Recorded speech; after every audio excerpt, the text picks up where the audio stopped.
I had to start the game over again. And the reason being because I had entered a serial number and access code that was basically all ones. And I kind of figured that with the shit hack server won't be a big deal because they don't really check for anything. So, needless to say, I was wrong. You actually do go on the site and register a hunter's license. And yeah, so when you do that, you have to set up that same serial number here. So what I'm assuming happened is, obviously, somebody else put 111111111 as their access code, or as their serial number and their access code, and I tried using it, and lo and behold, it was there. But then, of course, whenever that person who actually has that serial number actually comes online, then there's a problem, because then you can't play at the same time. So, shit. What happened? I was trying to play with my buddy Alex after I had had a couple of the Wii's I bought modded, hooked up together, doing a network game, and it wouldn't let the two of us connect at the same time. So yeah, that was a pain in the ass. And then we were like, well, shit. What happens if I want to change my serial number or my access code? Apparently, you can't do that. The only way to do that is to format your memory card, which seems like a little bit of an oversight on Sega's part, because back in the day, people sometimes they would sell a game and they would still have the memory card, and if they want to come back to it later, sorry buddy, but your access code that you had before doesn't work anymore, and that blows. If I had been playing this back in the day, I would kind of just be screwed and stuck with the old access code, which may or may not even belong to me anymore. And I guess in hindsight, that's probably not that big of a deal, because if you sold the game, that access code that you had anyway wouldn't work because it's already registered. So it would just keep you from selling the game, and it would stop people from buying the game used, which is unfortunate. Those were just the days we lived in back then. I think that this game was probably one of those ones that you really couldn't buy and trade and sell. So anyway, yeah, I ended up having to completely wipe my character. So technically this is like the third time I had to start over from scratch again and get my character back to where they were before. Which, it's not a huge deal.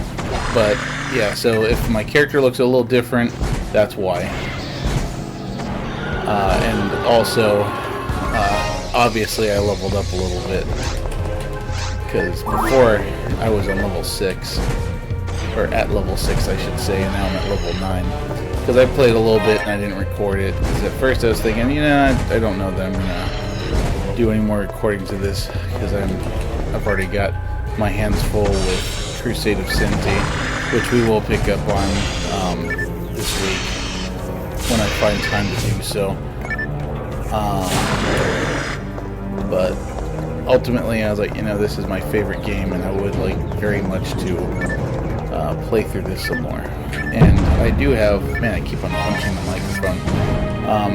I have in the past done not a stream, but like a YouTube video of PSO. But in hindsight, I've got better gear now to do the recording with, because before I was using a crappy like 3D capture, or why do I keep saying 3D capture? I've been saying that all day. I was using a crappy like composite to HDMI adapter, and everything just kind of looked like shit. Because unfortunately, you can't really do those. Don't really do very well, and also they have a little bit of lag, so it just doesn't really end up working out in your favor. And did I already run out of options? I think there must be a switch over here in this other room. But yeah, so I think my recording looks a lot better now, a lot cleaner, now that I have this awesome Eon Gaming GC HD, which I absolutely highly recommend. The folks at the company are extremely helpful and kind and polite. I originally had an issue with the first Eon Gaming Super 64 I bought, but they were more than happy to replace it. And I also ordered a GC HD adapter from them, which is what we're using on this. Like I said, sorry, I didn't mean to repeat myself that much. But yeah, it's a fantastic little device. It doesn't require any kind of external power. It pulls all of its power from the GameCube and makes a really awesome, vibrant, bright image, as you can see. Far better than connecting component to the RetroTink 2X, which I also have. That's what I use to hook my Wii up to the to HDMI, as well as any other consoles I have that don't have anything other than composite out or anything like that. So the RetroTink 2X is another fantastic choice. I have a feeling that as Eon Gaming goes along, they will probably release more product for different consoles, which I would really love to see. Like, I feel like when it comes to like Nintendo, Super Nintendo, and Genesis, it's probably not necessary because we already have FPGA-based consoles, and those do a fantastic job on their own of cleaning things up. Like, I don't think it's ever going to get better than that. But as far as other retro consoles go, this is fantastic. The only thing I wish that was more mainstream is the optical drive emulators or simulators or whatever it is they call them. I think it's optical drive emulator.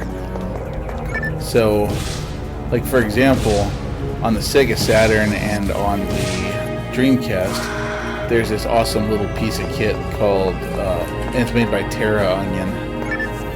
It's called MODE, which I think stands for Multiple Optical Drive Emulator. And essentially it lets you plug in this device that essentially makes the Sega Saturn or the Dreamcast believe that it's got a CD drive connected to it. Oops, don't know why I'm hitting him with Bowie. So it allows you to hook up an SD card. And I think that with a lot of our retro consoles getting up in their age, I think it's now more important than ever that we start working on getting more technology like that to where we can run our games from SD card, because these optical drives are not gonna last forever. Like this GameCube I have, and fortunately it is still very, like the optical drive on it's still very dependable and whatnot, but it's not going to be that way forever. And yes, there are absolutely devices out there that let you play stuff from an SD card, but they require modding. Well, you know, you say, well, an optical drive like the Terra Onion, you know, clearly that requires modification, right? So, answer that is kind of. Because even though you have to open up your console, all you really have to do to your console to install the Terra Onion is just taking the lid off, undoing a couple ribbon cables, and taking the old optical drive out. And then all you do is just put the new optical drive in, and it's easy as that. Or not the optical drive, but you put in the Terra Onion. It just drops in, and then you reconnect the ribbon cables, and that's it. It's done. No mods, nothing. Just remove, replace, drops right in. And the great thing is that the same device works on both Dreamcast and Saturn. Like it is even able to detect what version you're using, so you don't have to do any fancy stuff to it to get it to work. So I really want one of those. Once I have the money for it, I will probably get a Terra Onion to install in my Japanese Sega Saturn, because I haven't touched it in some time, because I'm honestly scared to death I've been scared to death of burning out the CD-ROM drive on it. So, much in that sense, I would really, really like to see something similar come to GameCube as well, where we actually get a optical drive simulator that we can install into our GameCubes to be able to do modless SD card slots like we have on the Saturn and the Dreamcast. And while I know that soft modding a Wii is really super simple, I would still prefer that you find a way to get the GameCube working in a similar fashion where I can run games off the SD card. Not because I don't want to buy said games, but because I own said games and I don't want to burn out my optical drive and not be able to play them anymore. It's all about, archiving and being able to continue playing the games of yesteryear today. And honestly, if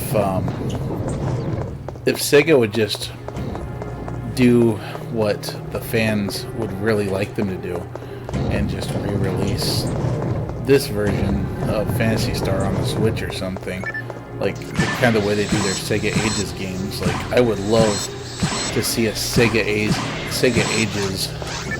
version of Phantasy Star Online. And with how old it is, like almost 20 years old, I think it's time,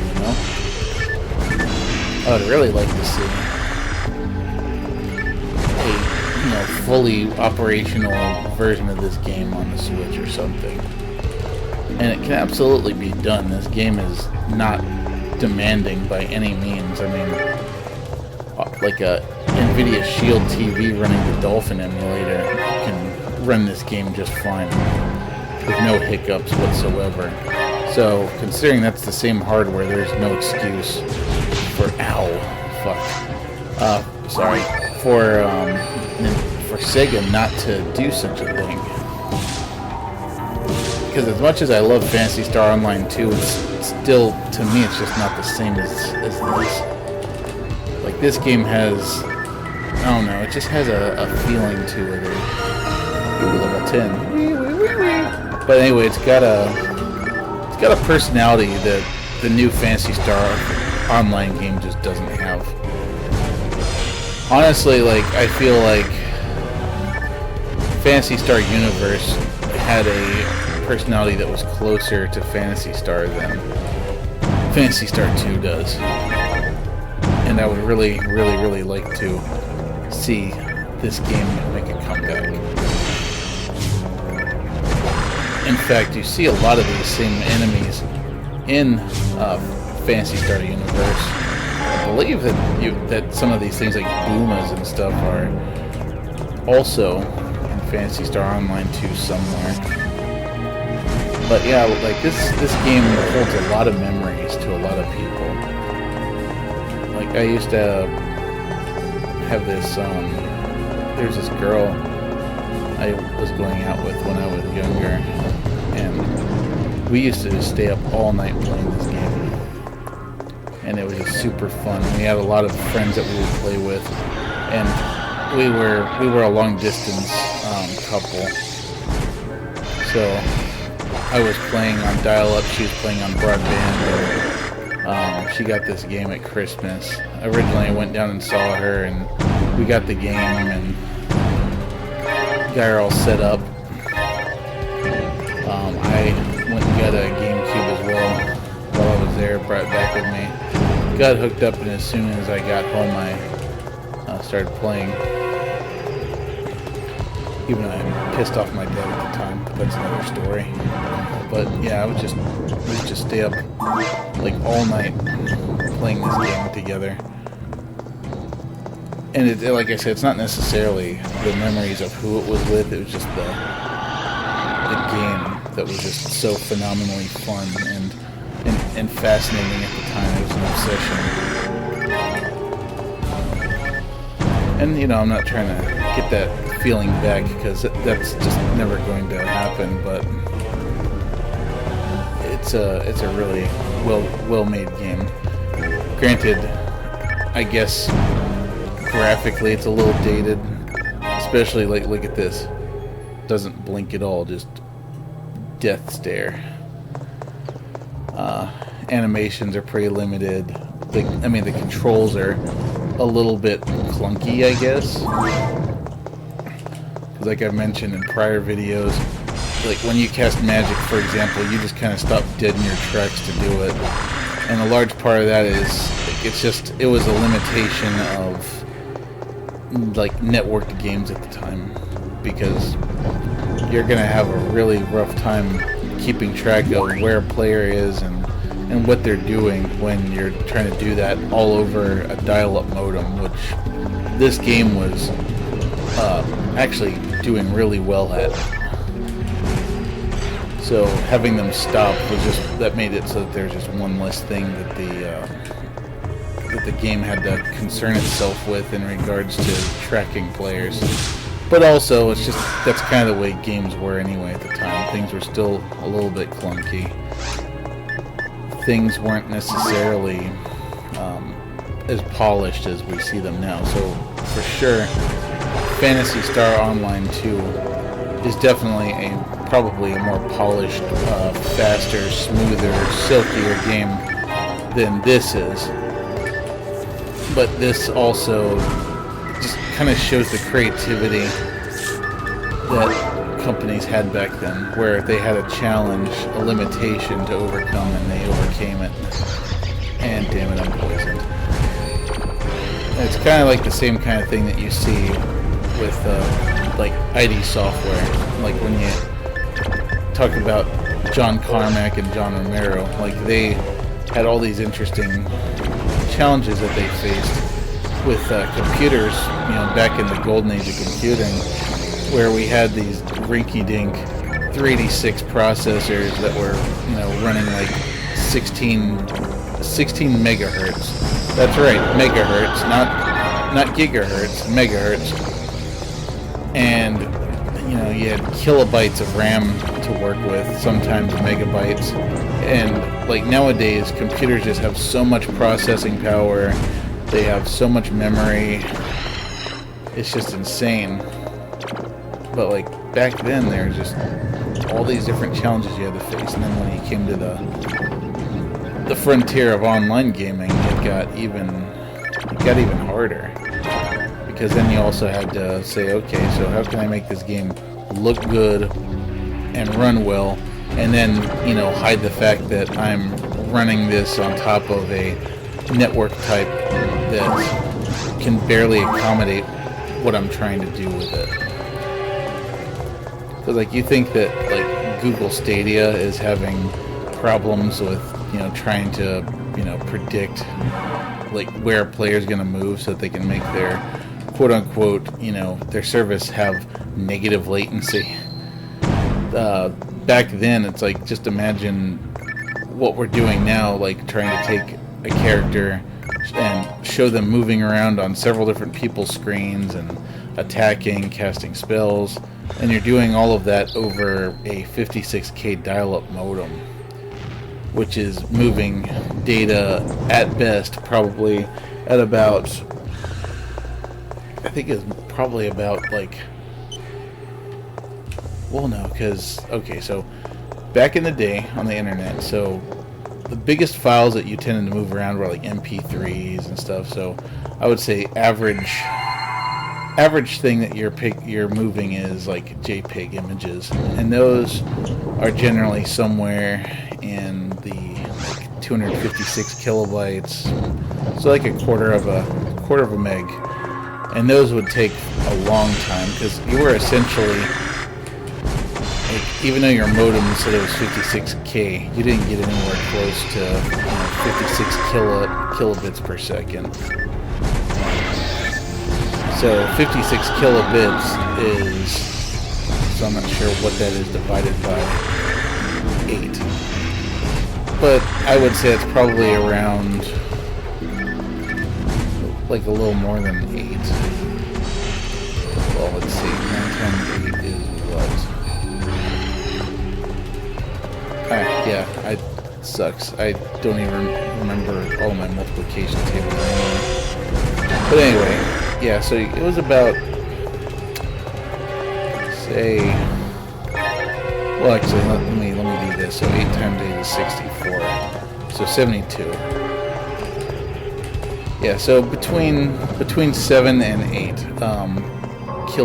kilobytes per second, which is not very much, and that's generally about what we got on dial-up, but usually less than that, unfortunately. So yeah, that's it's hard to imagine, but that's so little, especially even back before then when we were on 28 kilobyte and 9.8 kilobyte connections. But like nowadays, I would say most people probably have access to internet that's at least like 10 megabytes downstream and probably about 2 megabytes up. Yeah, and back then with the dial-up modem, like your upstream speed was even worse than your downstream speed. And when you're playing multiplayer games, you have to be pushing those values. And my goodness, especially when you were playing like a FPS like Quake or Quake 2 or Doom, you were, I think, like, it was probably even harder than trying to do something like this. This was just the first time something like this had ever been done on a gaming console. It was kind of unheard of at the time. I guess not really, because there was X-Band after all, which was that Super Nintendo, Sega Genesis multiplayer game service, which in and of itself was super badass. That's something I wish I could experiment with, but I don't think there's any way to make that work anymore. But yeah, anyway, back to my original point. Like, this game was just so ahead of its time, and unfortunately I feel like a lot of people will probably never play it because they're turned off by its graphics or they're turned off by its clunkiness. But there's a really solid game here, and I love it, and I keep coming back to it again and again and again. Ooh, that frame is a little bit better than what I've got right now, but for some reason it lowers attack. Oh, it's because of the fact that I have the that general arm equipped in the other one. Yeah, so yeah, this game has just a ton of memories for me. I just remember all the times that I've like just been up at like 5 in the morning with a group of people that I'd never met before, like beating Dark Falls, who's the big bad guy of the game, and just all the awesome loot and whatnot that I've found in this game. Like, I guess by today's standards, that's not really anything to write home about because we're surrounded by it. Like, every MMO we play now has fancy loot in it and loot drops and colors to indicate like like what rarity the item is. So it's not as special anymore, I guess. But back then on this game, and I've probably mentioned this before too, like the first time that I ever found a rare in this game, or the first time I saw a rare in this game, was just such an amazing thing. Because like all these items that you're seeing now that I've been collecting, these are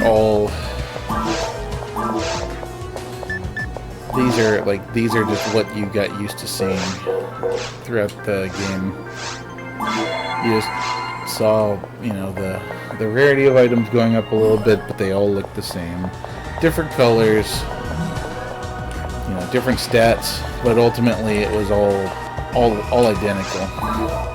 But then, you know, going into a game and just for the first time seeing somebody with, like, for example, the flame visit, which was that flamethrower that I've talked about a lot, and just seeing it do things that no weapon in the game up to that point had done.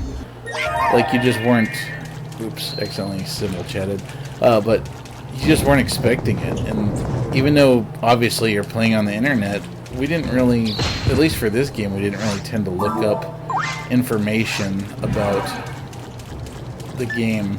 Like, we just kind of played it because once you got into it, you just kind of knew what was going on. That, and I think back then people were probably a little more respectful and wanting to let other people experience the surprise for themselves. So when you first saw somebody carrying this weapon that just violated every rule that you know about weapons from this game, because it's like all you had before that was, you know, oh, I have a rifle, and a rifle is just like a handgun except it has a longer range. Or, you know, I've got a cane and that is like a shitty force weapon. But then all of a sudden seeing a weapon that not only did it, like, it was essentially a gun that casted Foe. Like the spell I'm casting right now, it was a gun, but it cast Foe for free. Or there was a, I can't remember what it was called. There's like a rocket launcher you could also get, and a grenade launcher, and they had AoEs, and it was like, in essence, it was essentially like having a gun that cast what's it called? Rafoe. A gun that cast Rafoe for free. And then you had some weapons that were more of a novelty than anything. Like, you had these weapons called the, I think they're called the Kalashnikovs. I can't remember. Anyway, I'll have to look it up, and maybe next video I'll correct myself if I was wrong. But their little gimmick was just that they were a regular rifle or handgun, but they sounded like a real gun.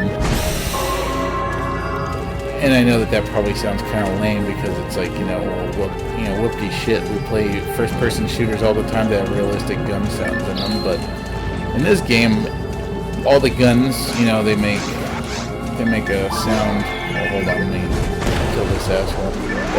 They just make this little pew pew sound. But when you all of a sudden heard this rat-a-tat-tat of like a machine gun firing real bullets, like there's just something about that was really, really cool, and like everybody wanted that gun. And I think I eventually actually got one after I managed to trade for it. Like, I was never able to find one myself. Oh, there's another fun little trap for you. Getting frozen in ice. Another fun rare was one called the Snow Queen. Oh, good lord, there's so many traps. The Snow Queen was one of my favorite rare weapons. I eventually found one. It took a long time. Like, getting rares in this game was absolutely a Herculean effort, because a lot of the weapons, they just had a really, really horrible chance of showing up. So you absolutely needed to grind and grind and grind for them. And sometimes you were lucky and you would just, it would just drop and you would get it. Like, it's not like how in like Destiny nowadays you have, you know, these guns that everybody wants, but eventually they drop for everyone if you try hard enough. Like these, I think you could still go on PSO World and look up the stats to see how hard they are to get. Like their chances were actually closer to like lottery chances, like one in 100,000 to get such and such. Or the most rare weapon of them all was the Sumikri, the sealed Sumikri J sword, and I think that one. So first of all, it drops in an area called the Tower that you can only get to online or offline if you are playing on PSO episodes 1 and 2 Plus, which was a newer version of the game that fixed a lot of the glitches people were using to do hacking, like for duping and whatnot. But it also gave you the ability to play a lot of the online missions, online-only missions, offline. And I think that even included Towards the Future, which is a favorite for everyone who has ever played this game. So anyway, though, back to what I was originally talking about, which was what do I call it? The snow. I think it's called the Snow Queen. So, in order to get the Snow Queen, you first had to get an item or a weapon called the Frozen Shooter, which was basically a rifle that had the ability to freeze an enemy. So basically, it's like a rifle that cast a special version of Barda, which is the ice spell. And then you had to have another item, which was actually far easier to get. I think it was like the Ice Orb or the Blizzard Orb or something like that. I'd have to look that up too, because once again, it's been a while. In any case, though, that gun was just one of the most interesting guns in the game, and in a sense, I kind of felt like it was a little broken too, because essentially, said gun would freeze. It would just shoot a linear projectile, and then it would freeze everything that was in that direct line. So you could just go into a room and you could freeze every single enemy, and you could just do some amazing support tactics with that. Like go into a room, freeze all the enemies so that your friends could go and wail on them and beat the shit out of them. Only downside though was that it would occasionally freeze the user that was shooting it. So we had this friend back in I want to say like 2003, 2004. All I remember is his username on PSO, which was Beowulf, and he would play with us a lot, and that was his go-to weapon, was the Snow Queen. So every time the gun would freeze him, he had this emote set up on his C stick to make it say something like, "Queenie, you've betrayed me." And every time that would happen, we would just laugh our asses off. But yeah, that was just such a fun time of my life. And every time I play this game, it just kind of reminds me of that time. I'm not saying that I'm not having fun right now or that my life sucks or anything like that, because no, I'm very happy. And I wish everyone could be as happy as I feel right now, despite all of this shit that's been going on.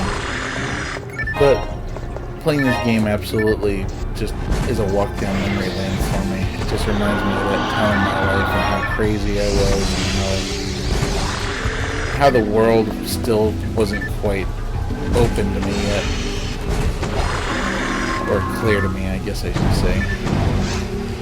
Like, things are so much clearer than they were then, but back then it was just still kind of fun. So I was still figuring stuff out and discovering new stuff about life. And this game was kind of along for the ride. And yeah, I would love it if they would make this available on GameCube. Or, I'm sorry, not GameCube, but on Nintendo Switch. Now, the area I'm in right now, the caves, is, I think I've mentioned this before, this is a place that a lot of PSO veterans hate because it's so long, and the music here in the caves is just some of the most boring sounding music. It's just this dun dun. It's not interesting at all, and oftentimes going through the caves it would just put us to sleep. In fact, it's actually starting to make me feel kind of sleepy too. But that could also just be my medication kicking in. And the fact that I ate a ton of shit today. Yeah, we have ribs. I smoked ribs, they were fantastic. That's another thing I want to do on this, on my YouTube channel sometime, is just do some barbecue videos where I discuss what I do to smoke my meat. Just cooking in general. Wow, level 11, sweet. I'm not saying I'm a great cook or anything though. Oh wow, we're already at Cave 3. But I'm not saying I'm a super duper awesome cook or anything. But I think I'm competent. Like, I know more or less what I'm doing. Sometimes I fuck things up. Like, last week I really fucked up some chicken I was cooking. That's mostly because I wasn't paying attention, and I was a little drunk while I was doing it. So, yeah, don't cook while you're drunk or you will fuck things up, most likely. Ooh, a brand. Nice. But yeah. At some point I'm going to strap my GoPro to my head and do some of that. I actually have some fun GoPro footage I filmed the other day because here in Texas they started opening the arcades again. So my wife and I went to Pinball's Kingdom in Buda, Texas. It's a fantastic old-timey arcade that's just between Austin and San Antonio. And it's a cute little place. And we went there, and I have some footage I shot of my wife and I playing arcade games, and it was just super fun. I don't know that I'll put that on YouTube though, just because it's kind of a memory I want to keep to myself. Like, I just feel like it would probably make my wife uncomfortable. And I don't want that. You know what else I don't want? All this shit I'm carrying. I need to find a telepipe. Oh man, night power. I found like 2 of those so far. Man, look at all this extra shit that I have. Oh, wait, I have a telepipe. I need to go dump some shit. But yeah, we played a bunch of those, like, silly... I mean, something that was kind of it was similar to one of those coin pusher games. But it had marbles and, like... Basically, like a pearl game where you were dropping pearls and trying to get other pearls to fall off, and you got tickets for it. You got a badass Born in the 90s, or Born in the 80s keychain for all the thousands of tickets we had. Kind of sad. And we just had a blast. Granted, we were... Ooh, Gabarda. We were wearing our masks the whole time, so there was no nothing to worry about in terms of... I don't know, like we've been very cautious and very careful not to inadvertently infect anyone or to get sick ourselves, hopefully. Because we're definitely not the type that, you know, is like, I'm not wearing a mask, it's against my rights, blah, blah, blah, blah, blah. I honestly think people who think that way are stupid. So yeah, if you're one of those people, you're stupid. Like, the whole wearing a mask thing is not about keeping you safe, it's about keeping other people safe. And the very fact that you're not doing it is, it's selfish. Because, yeah, you know, it absolutely, positively sucks to wear a mask. I get it, it's uncomfortable. But that doesn't mean that you shouldn't do it to help others who might get sick from being around you if you're someone that's carrying the virus unknowingly. But yeah, like there were just so many people at pinballs that were just walking around carefree, not wearing masks. Like there had never been anything wrong, and it was all a hoax or whatever. And it pisses me off seeing that. We absolutely wore our masks the whole time. And shit, we're actually really proud of our masks. Oh wow, I forgot I could equip auto guns. But yeah, our masks that we've been printing for the better part of the past 2 months are really cool. I've been really wanting to maybe set up a flea market stand or something and sell them. At the same time, though, I don't know if that's morally right or not.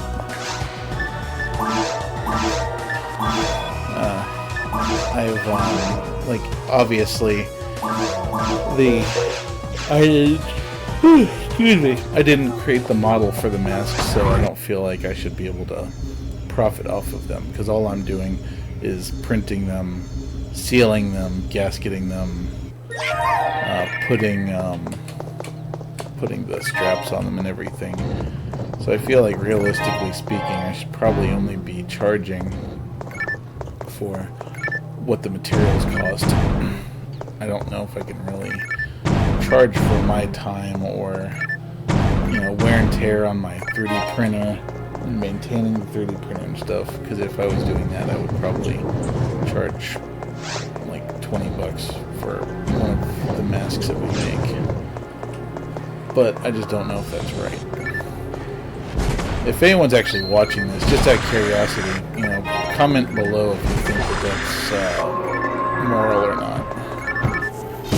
To sell something that someone else has essentially created the blueprints for, and all you're doing is manufacturing them. Because on one hand, I feel like it's fair, because once again, it's burning through my resources. It's costing me more than, you know, just the cost of materials to print.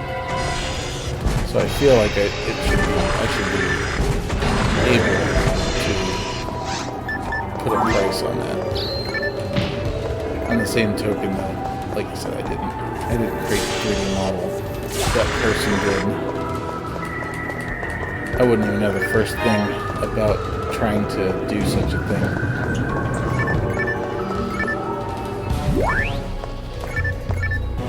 I mean, I can certainly model simple stuff. Like I've made like enclosures for like fans and whatnot. And I've made replacement parts for things and restrictor plates for joysticks. But all that stuff is really simple, because that's just a matter of measuring. Whereas like something like a mask, you have to actually make something that's gonna fit to a person's face. And not just a face, but like any face, essentially, with a gasket. So that just requires this whole level of like understanding organic shapes and stuff to be able to do that. And whoever created those models clearly has a fantastic grasp of that, and you know, they deserve everything for making those masks, especially the mask that I've seen being used the most often, which is the Montana mask. So like, if you see people with something over their face, like kind of looks like a respirator, and it's got a little window-looking thing on the front. That's a Montana mask. Those are the kind we're printing, and the kind that my wife and my family and my friends all use. It's a lot better than using just a regular cloth mask.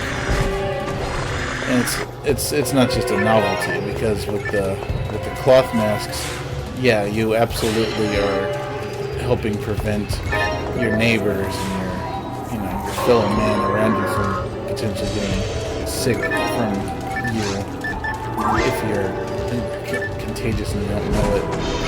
But also, like these masks, you actually put a HEPA filter in them. So a HEPA filter is actually similar, if not better, than what's in the N95 mask. Especially the ones that are, I think that they're rated like for MERV, so basically like bacteria and viruses and stuff. It will absolutely filter out coronavirus, among other things. Super clean, super strong. And the great thing is, like, you can just go to the store and you can buy HEPA filters from Walmart or whatever, and people aren't buying those up like crazy. You just buy those and just cut squares out of them, and then you have filters that'll last you for months, especially if you're not using your mask to work. Because, like, we have a friend who works he does like maintenance for lawns and stuff, and yeah, poor guy has to wear his all day. So with him, he has to replace his pretty often. But me, since I only use it when I go out to the store or whatever, I don't have to do that so much. Like, I can replace mine like once every couple of weeks, and I'm good.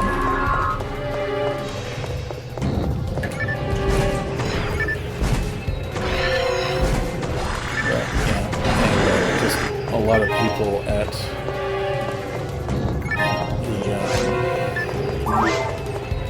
the arcade that just weren't observing proper social distancing or wearing a mask, and it was infuriating.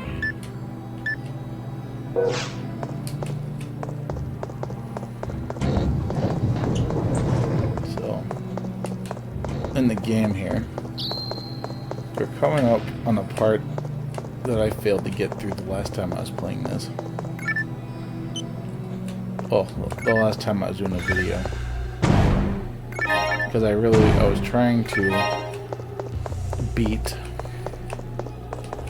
the caves, essentially, because the boss in this part is a lot harder than the dragon boss is, because there's so many more ways he can kill you. If you've watched my previous video, you'll know this, because it's basically this giant worm.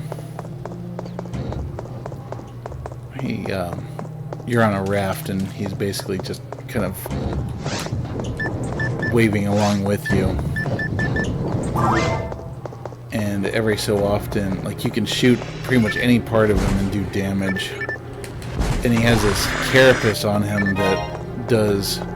Ooh, a wand. He has this carapace that basically makes him take very little damage, and as you shoot it, that carapace starts to crack and vanish, so you can do decent damage once you get that broken.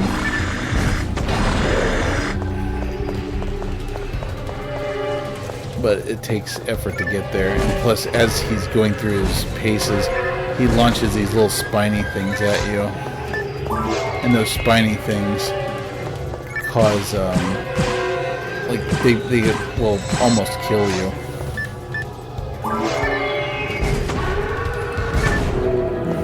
You killed my only friend! And some of those things you either can't really avoid them, or you have... Oh, he doesn't like ice.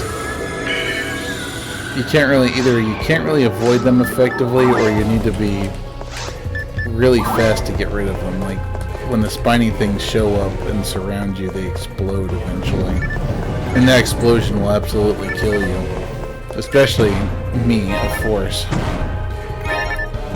So it's gonna be a little scary when we get there.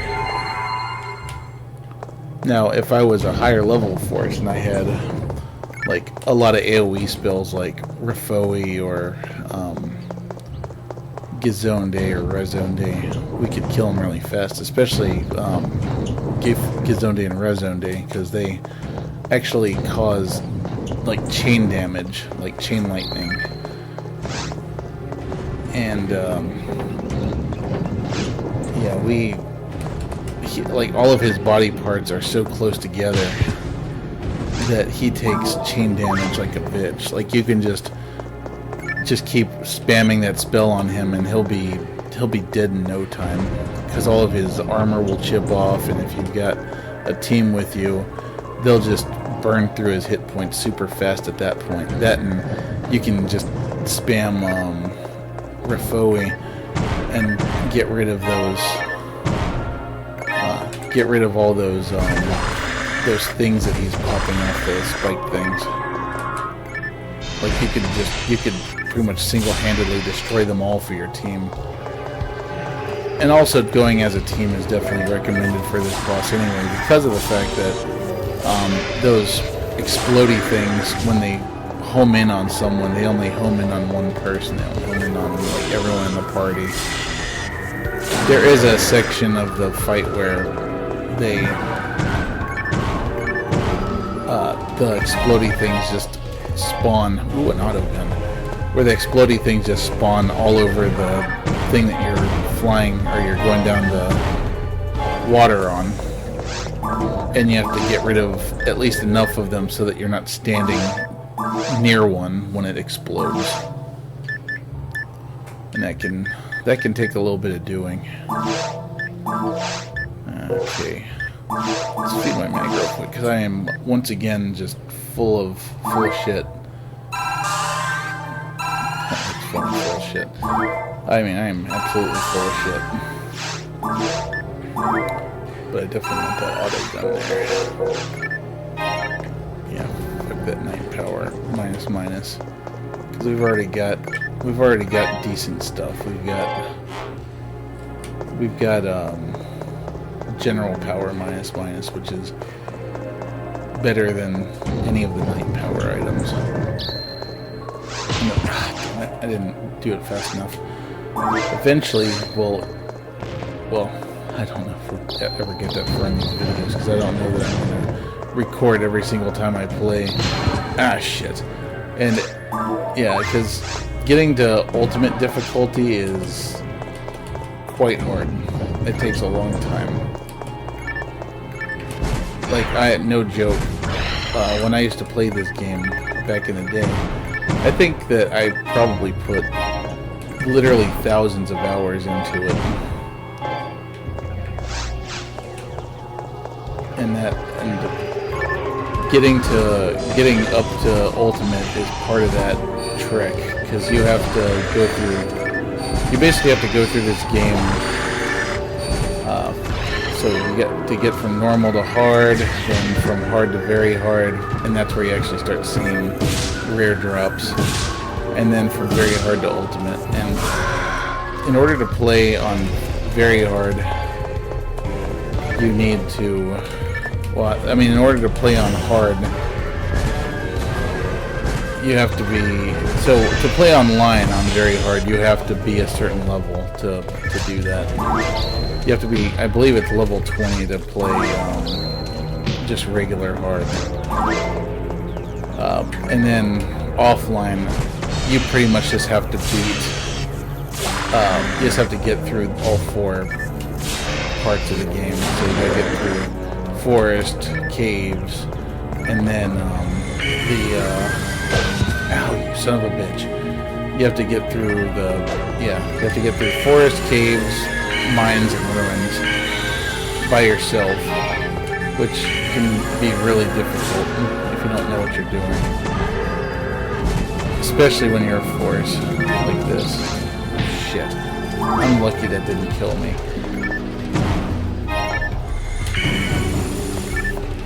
So, yeah, and then for very hard, I believe it's level 40. And ultimate, it's like level 60 or level 80. I don't remember. But yeah, it takes a lot of effort to get there and a lot of time. And that's where you finally start to see like the good stuff. On very hard, you can actually find quite a few good things too. And I believe on hard, you can actually find a few like low-level rares, like DB Saber and Photon Beam. I think you can find Flame Visit in very hard. I mean, on hard. Oh yeah, and then that's the other thing too, or the other rare that everyone was clamoring. Oh shit. Yeah, the other rare that everyone was clamoring for back in the day was getting a double saber. For one thing, this game did come out around the same time as the Star Wars prequel trilogy started coming out. So everyone, as much as they hated those movies, everyone was crazy about like the double-ended lightsaber, because that, I think we can all agree, that was probably one of the best things about that movie, was the double lightsaber. So eventually people started finding, because like you have the regular saber and you just, you know, swing it like a regular saber, but then people started finding double sabers, which was just a saber with two ends on it. And then there was a red version of it called the Stag Cutlery, and only male characters could use that for some reason. It was weird, but it was a red double saber, and it was just super cool. Whoa, that's actually a really good king. It's got better attack and everything than everything I have.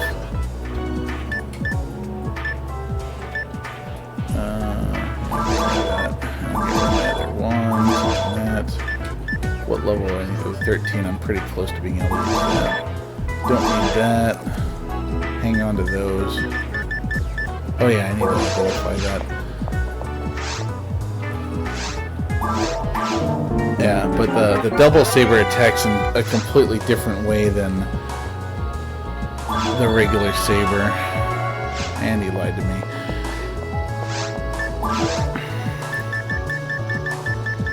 And it hit a ton. Like it was almost like having, ooh, Gizonde. Fuck yes. It was a lot like having oh shit, I can only buy 4 of those. It was a lot like having I'll probably get more of those. It was a lot like what I was trying to say is it's a lot like having daggers, but you get a lot more hits in than the daggers, and it just looked a lot cooler.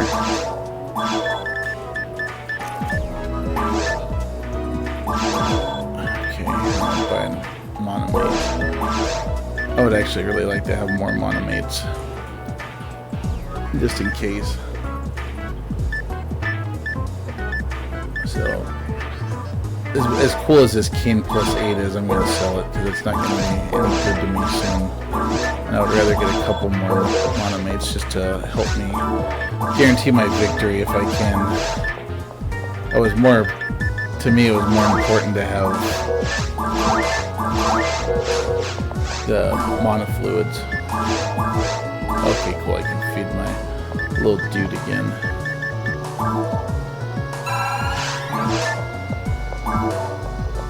Yeah, and I think I've said this before, I'm feeding it anti-paralysis because I want to level up my accuracy. My accuracy kind of sucks. So it's hard for me to hit stuff with a ranged weapon like this handgun. And I'm probably going to be relying on that handgun a lot for this fight. Especially because I'm not going to have I'm not going to really be able to keep spamming my spells very much. Eventually I'm going to run out. Yeah, see, this one hits in series, so this is absolutely something I want to spam on monsters. Oh, no shit. I actually have Robarda. Yeah, so this is the first major AoE spell that I'm going to have. And that can free stuff around me, but it's not really going to help me too much here, unfortunately. So I absolutely want to have Gizonde or Gizonde here for this fight. I doubt it's going to go very far though. So I'm all full up on all that. Go ahead and deposit. Oh, I actually have more money. Give me that. I need to go buy more healing items.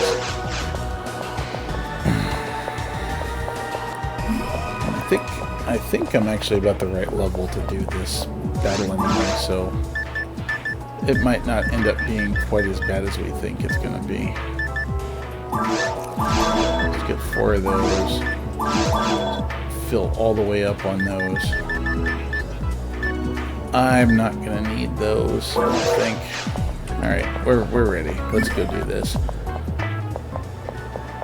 So, this fight, in my opinion, is probably one of the most inventive and cool fights the game has, next to the fight with Volopt, which is going to be the next boss in the mines. I can't wait to get to Volopt. I haven't fought him in a long time. So we're just going to pop a telepipe just to ensure that I'm able to come back and try again if I have to, because otherwise I have to walk all the way through Caves 3 again to do it, and that's no fun. Oh, this asshole. He's an ugly fucker, too. See, that's what happens when you flush your pet snake down the toilet. Yep, so there's his little spiny things.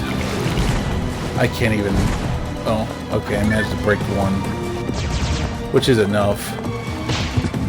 And that hurts like a bitch. Alright, come on, bitch, get over here. Yeah, so see, I'm hitting multiple... Whoa, that was actually some good damage. Every so often he jumps up here, and you can get in a few whacks on him, and then you have to get the fuck out of the way. Because he does that. So I might be able to get like 2 or 3 attacks off on him, and then almost immediately he's going to attack again. And as you can see, that does a fair amount of damage. I'm not going to lie and try to tell you that, you know, I did that to demonstrate like how much damage he does to you, but he does that 3 times. And basically, as soon as he pulls that tentacle back up, you need to be moving again, otherwise you're about to take some heavy damage, especially for me as a force. So here, okay, never mind, he didn't do it. Sometimes when he's floating in front of you, he will he'll start like throwing stuff back at you. And when he does that, you can stop and you can just either shoot his tail like this, if I could just fucking hit it, or you can cast spells on it, but I would rather save... Oh shit. Alright, so this is probably going to kill me, because I have to destroy all 3 of these before they go off. And I'm not going to be able to do it. Yeah, see? So it didn't kill me, fortunately. I guess I'm high enough level that I don't have to worry too much about that. But that's a scary position to be in. When you have other people, they all just kind of stop and try to help you get those off of you. I don't have that luxury right now, though. Alright, so boom, boom. He's gonna pull his tentacle up. Boom, boom. Eventually he'll take this front part will come off and his face will be exposed, and then we can deal a lot more damage to him. Boom, boom, boom. Okay. I really wish I could have brought dye fluids because this is taking forever. Uh-oh. Alright, so he's about to do an attack where he comes up here and he's shaking rocks down on us. Usually if you stand in the corner, it won't hit you. But, could be wrong. Because occasionally it does hit, and that will fuck up your day. Alright, so now he's brought the lights down. This doesn't really do much of anything to us. It just makes his some of his attacks easier to see, honestly, like those purple ones. Okay, now he's gonna do his laser blast. So you just have to kind of run back and forth here. I might be able to survive a shot from this if I had to. Yeah, see, okay. So I lived. Once again, though, that's not a demonstration. That was just me sucking. I mean, it's a demonstration of me sucking, if you want to put it that way.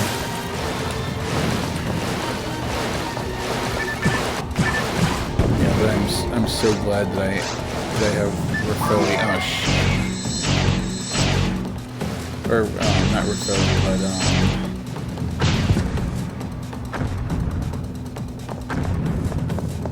I'm glad that I have his zone day. Oh shit! He usually doesn't start this shit until later.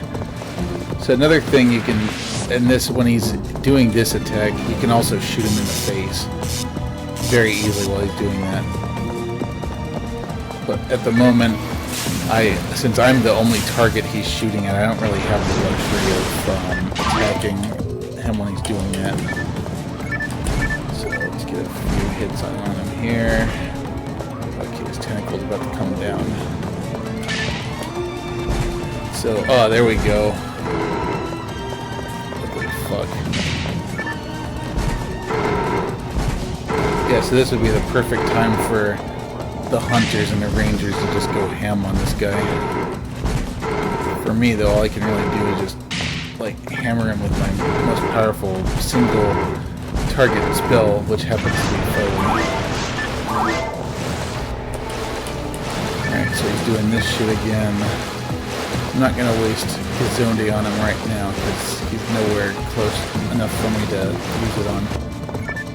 Here, though, it's perfect. And it's getting him in the head. Unfortunately, I'm also running out of magic refill items. So I might have to try finishing him off with a handgun and the saber, which is not really going to end well for me.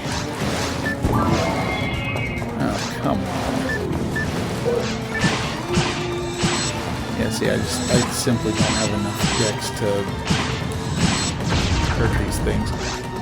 Fortunately, though, they go off and they usually, the first one just knocks you down. Oh man, that uses a ton of magic. I should probably stop using it.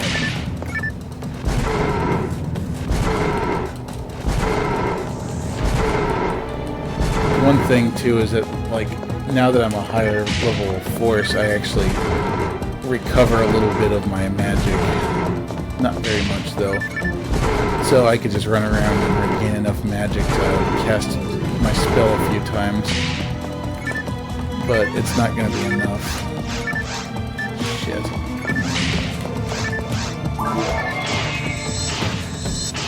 Not like I can't do shit with that. And I missed. Okay, he's going to do this trick again. If I had just brought some dye fluids, I could have probably done this a lot better. So it looks like I'm going to get a chance to use like one spell on him, maybe. And I only have one healing item left too, so we're pretty fucked, unfortunately.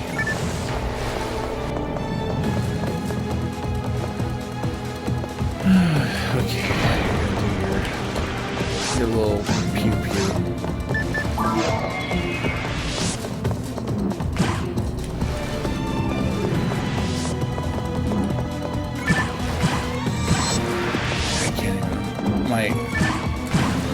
my accuracy is so shit that I can't even hit him.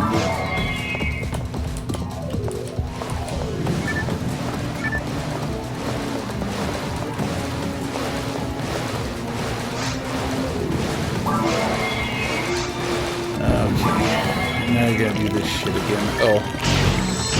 Okay, so I might be able to do something about this. Probably not, though. In fact, I'm not even gonna bother healing that. Oh, fuck. I'll save this monomate until I absolutely need to heal.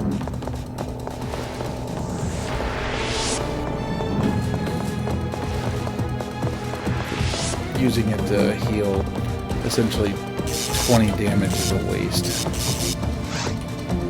Alright, come on, get your ass up here. I'm not gonna cast Zombie on you, that's a waste. So I'll just fireball you a couple times, get my saber out and try to hurt you. Not doing too well. I kinda wish I'd kept that hard saber, because then I could at least be trying to steal TP from him. That's not toilet paper. Might be better to use my rod. Nope, my rod does like next to nothing.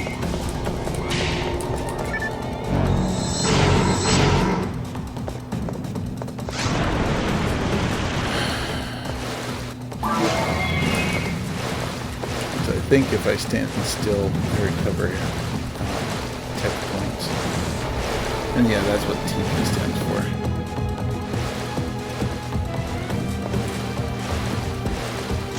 Little pink pew-pews. Okay, now I need to use that monomate.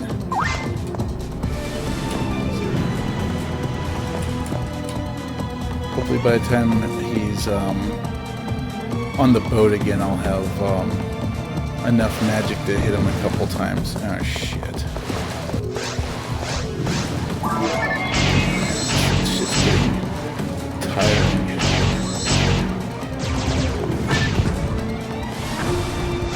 Alright, so we live.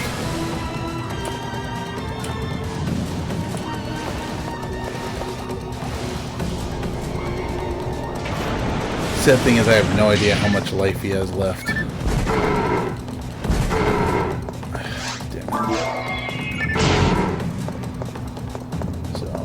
I'll probably just stick with light attacks, because that's the only way I can get any damage on him, because my accuracy is so low that trying to use heavy attacks with a saber just doesn't accomplish anything. Because as long as I'm doing something to him,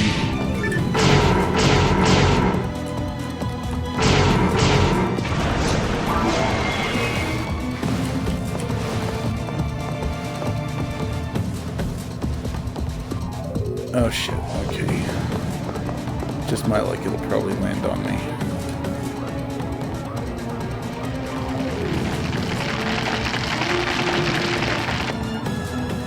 That was fortunate.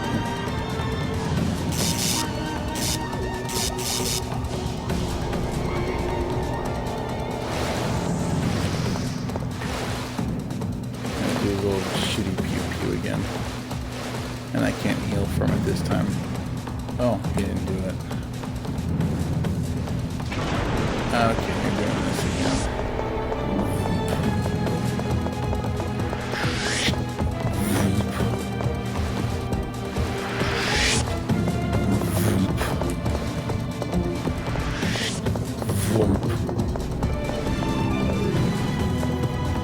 Honestly, if I could get my photon blast, that would probably be just enough to put this fucker in the ground. Okay, he's about to do his pink. No, he's not going to do his purple shit this time. Okay, so he's gonna... Okay. He's launching out this little explodey bits. Oh wow, they don't have enough AoE to reach me, so actually... Those ones I don't have to worry about so much. Now he's going to do his pew-pews again.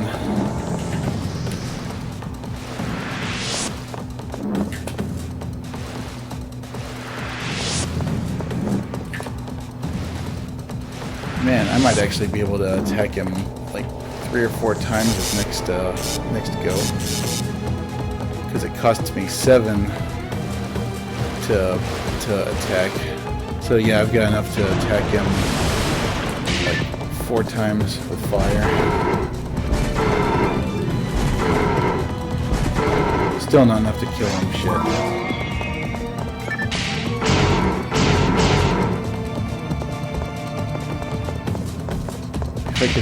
If I can just keep this up and only take damage from his purple shit and maybe the occasional bomb going off, I might be able to finish him in 1 more turn, but I doubt it. I mean, if anything, I'm just gonna have to grind a little bit, get some Masada so that I can come in here with enough fluids to make this work. Okay, he's gonna purple pew pew. And I got hit. Shit. I do not have anything. Actually, how much does Resta cost? No. If I could just cast a Resta once, that would be great. I'm gonna die.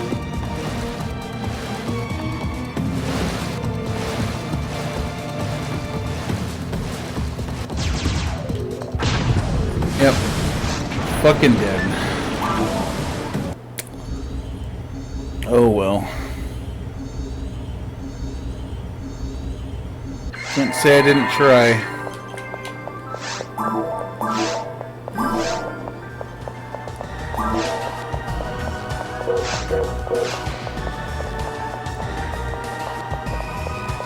I got the telepipe there so I can maybe go try again, but I don't think I've got enough money to get everything I need. I'll just sell that. I'm going to keep that. Handgun does me no good at all. Saber really doesn't do me any good. Moon atomizers don't do shit for me right now because I'm playing it alone. Soul atomizers don't do anything for me in that fight. The rod really doesn't either, but I want to keep that. Oh my god, Gafoe. I want that, but I'm not going to spend... I'm not going to spend all my money on that. If I could just get some dye fluids, I would be in good shape. Or even if I could get dye mates, so that I could just last the last little bit of that fight. So I don't have anything other than that.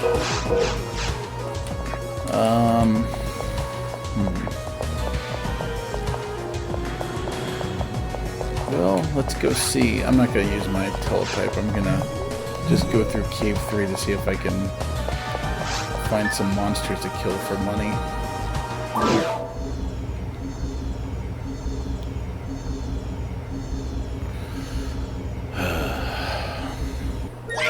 We're so close. He probably would have been dead like a couple more rounds.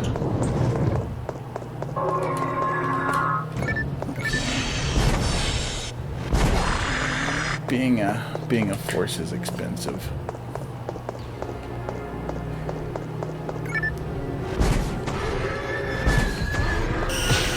Ugh, fuck you.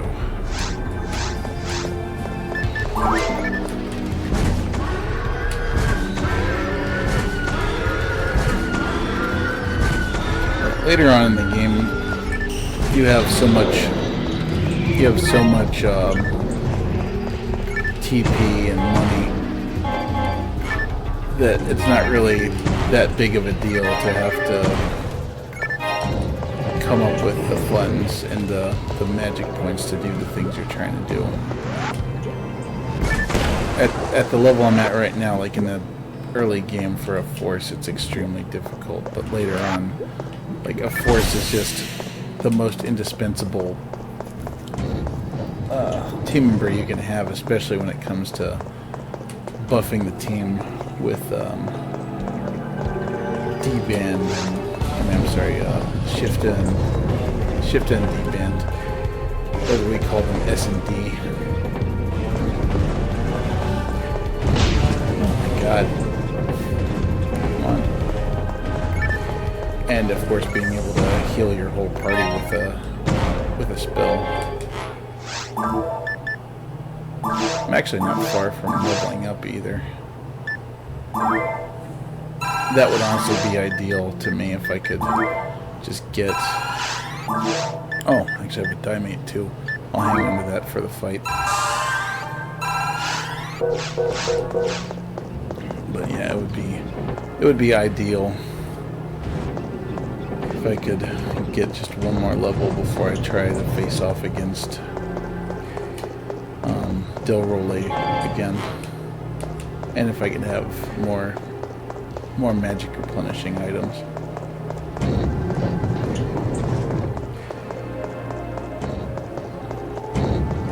This time I might also avoid using Gazande, because that was probably not the most efficient use of my magic.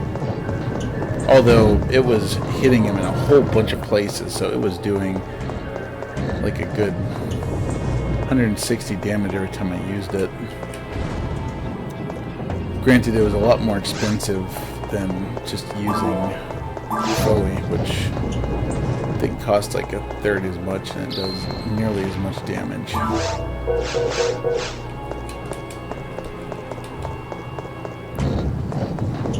So might have to try that.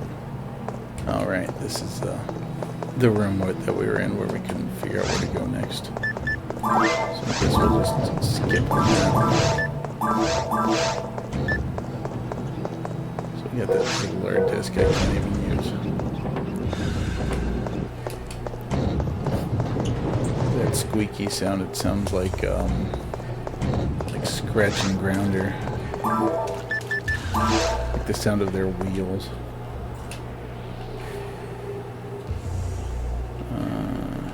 Alright, so that's where I came from, I think, down there.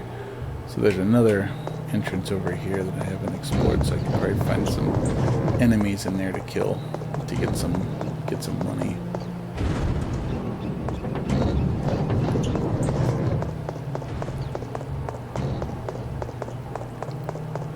Of course, the problem is, well, actually no, because if I use the telepipe from this side, I'll be able to go back to town and come back, I think. It's only when I use it to come back down to the planet that it disappears. So I at least want to be able to get a couple dye fluids. And maybe another level before I face off against Rol Lay again. Ah, shit. Oh, wow. How did you miss?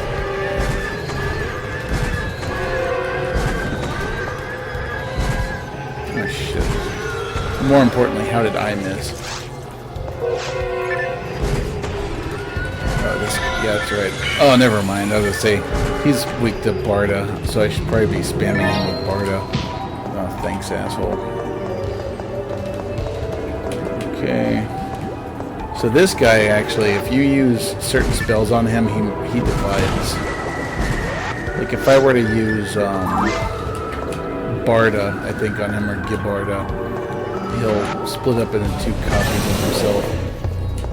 And in doing so, you can actually help yourself get better drops with him, because he's one of the enemies that has a rare version. There's a red version of him, and it sticks out like a sore thumb. So yeah, if you see a red one of them, you absolutely want to kill it and get what it drops, because it will. Ooh, another telepipe.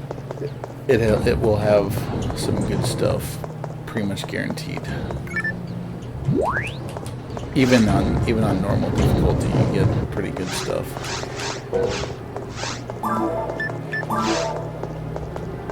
So let's see. That room up there is like literally the only room that I don't have the ability to get into. And I imagine there's probably a teleporter somewhere that can take me there. So unfortunately, I think I've exhausted all of the different ways I can go. So we'll go back to where we started from, or rather, where we ended at.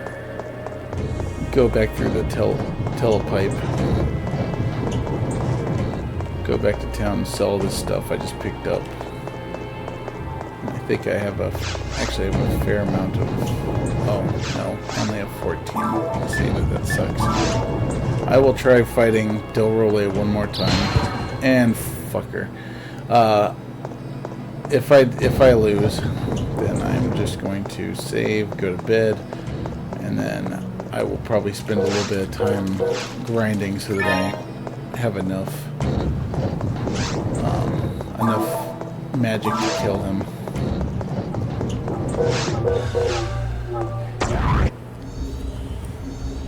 And then record that fight and put it up on YouTube. Realistically, I should probably also just start editing my videos so that it's just the highlights, or editing it so that the video is a little more interesting. Especially when I start talking about things that aren't related to the game, or I just start rambling on about stupid things.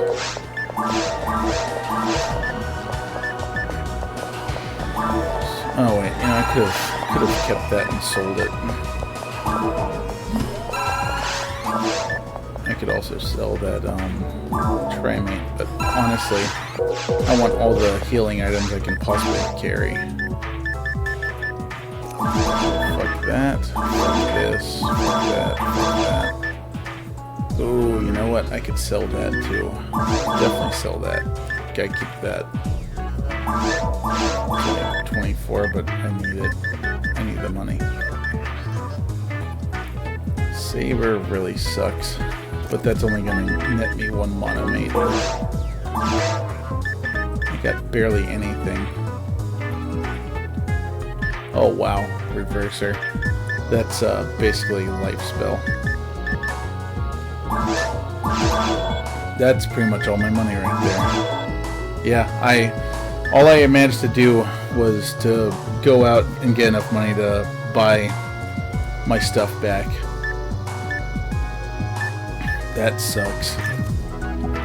But I do have a couple extra healing items now, so maybe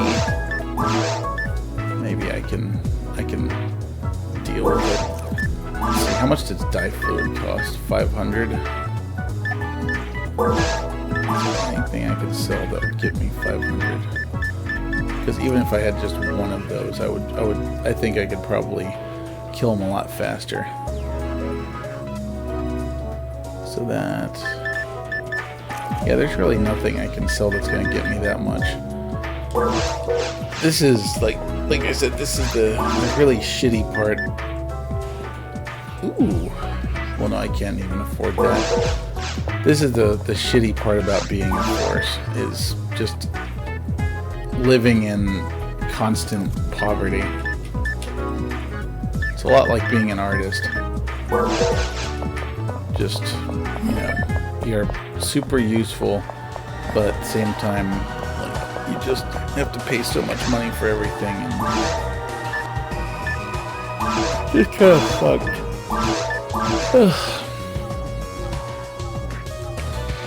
You know, I'm gonna take this and see how much I can sell it for, because if I can at the very least get enough to get a dye fluid, that might help me kill this thing.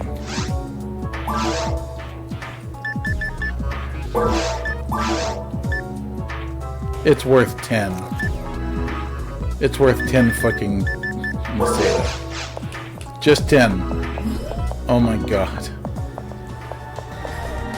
Alright. Well, I don't really envy my chances here, but we're gonna try. Because I'm just planning on stopping after this, Even though it means going all the way through the fucking caves again. I don't want to use a telepipe.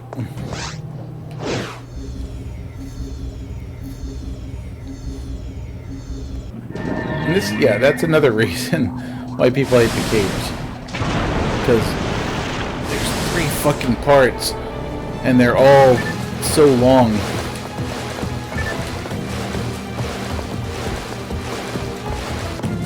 Are you really? You're gonna start with the explosives. Okay, so one mistake I won't make this time is if I just stand in the middle here, I shouldn't get hit. So I won't be wasting.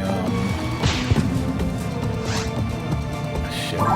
I won't be wasting anything on. I won't be wasting magic, like killing those explodey things. In fact, when those other ones come up, I'm not gonna bother with them either. Come on, do your tentacle.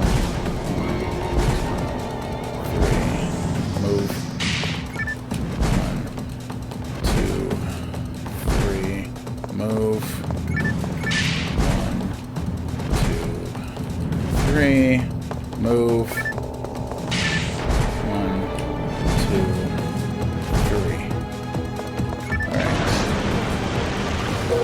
Just sworn I had a die for one. Like, just one. But I guess not. We'll see. Are you really gonna do that shit already?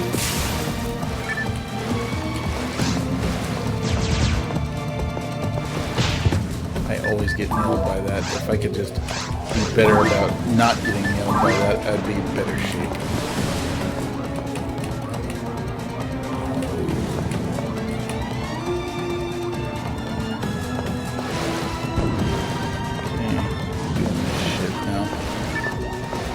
I seem to remember there might actually be a way that I can just, when these things are about to go off, I can, nope, never mind, I can't get away.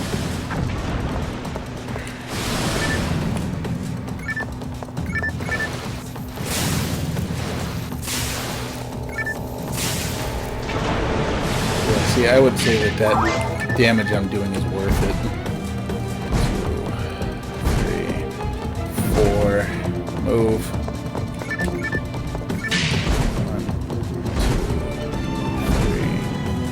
4, move. 2, I could probably get in a 4th, but I'm not taking that risk.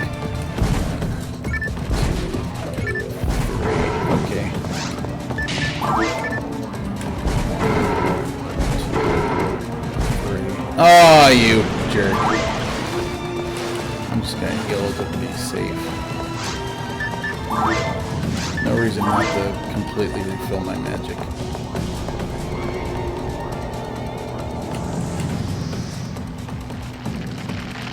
Definitely doing better this time, but I'm just... Oh, whew, didn't get hit.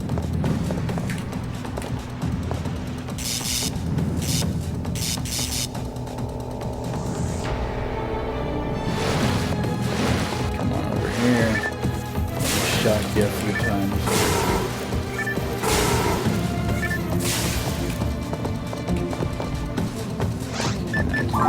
Do his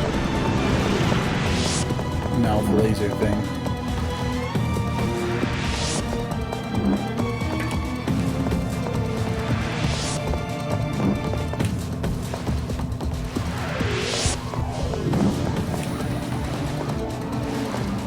Most of these attacks I am doing pretty well avoiding. Just not the purple shit. Yeah, see, that shit hits, like, every piece of them. So even though it's an expensive spill, it does a good job. Damn it.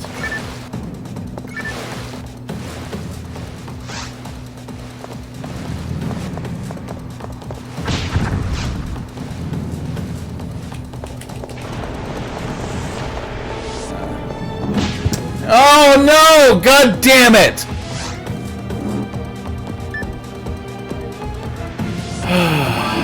Fuck.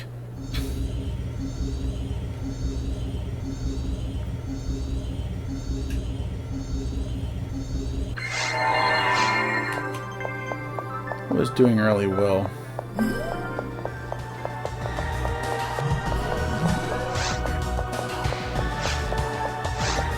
Alright, we're going to the fucking forest to get money.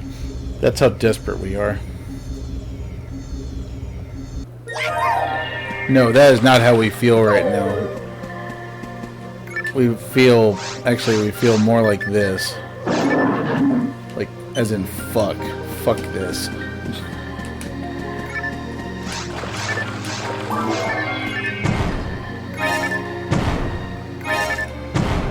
How many mana fluids? I used half of them.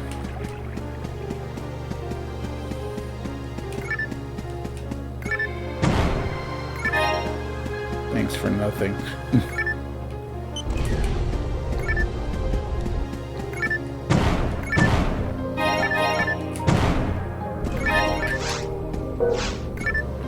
suppose at the very least I can one-shot pretty much everything here now. Yeah, you come out of the ground and you go blah, blah, blah, and then I just blast you in the face. And of course everything, all the Meseta that drops is just in these little tiny five Meseta chunks. We'll probably barely be able to buy back our mana fluids.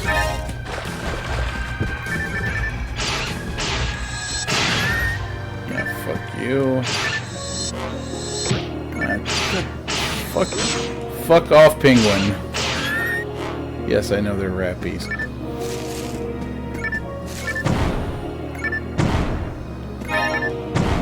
Ooh, Barda level 1. Never seen that spell before. Yeah, I'm sorry, I'm salty.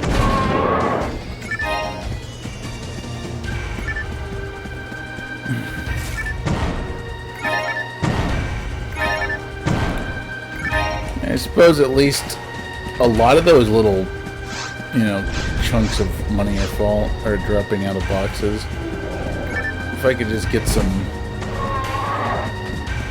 decent shit to sell here. Like some star atomizers.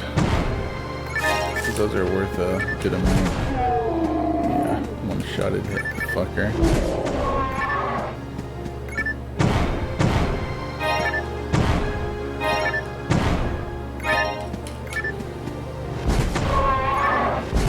I'm really tired, but I don't want to have to go through the cave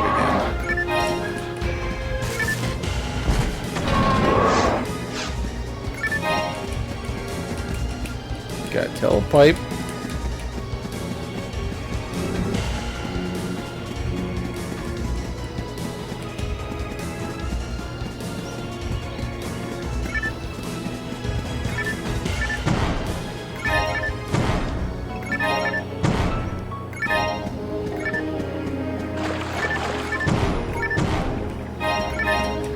Another telepipe.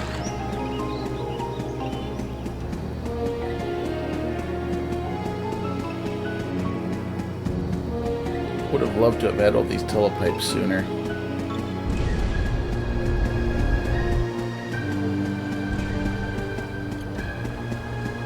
I wonder if there's a way to figure out how the random sequence game works. So it would be really badass and cool to be able to just, like, based on the time, know what's gonna drop where. Of course, even then, I suppose that would be difficult, because most random seeds are based on milliseconds timestamps. So that means you'd have to go into a room and have it get to the part in the logic where it's spawning the enemies and do it precisely so that you end up with a rare spawn. Assuming that it's even remotely predictable.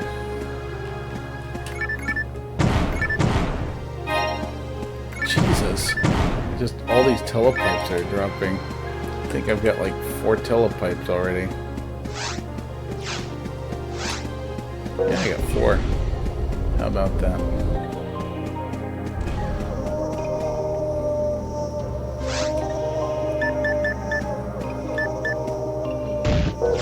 Well, we've actually 7 mana fluids now. Shit bird.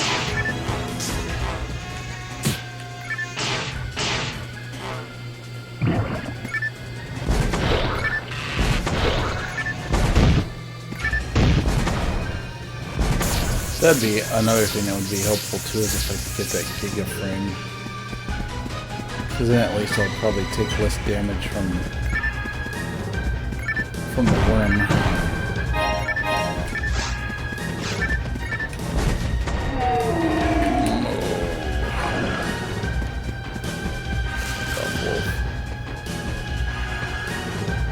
Just get a couple points of TP so I can kill you. Because I can one hit kill you. Fully up your butt.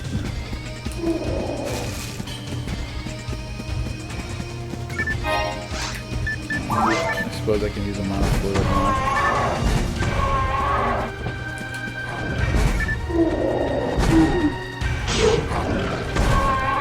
Fuck off with that shit.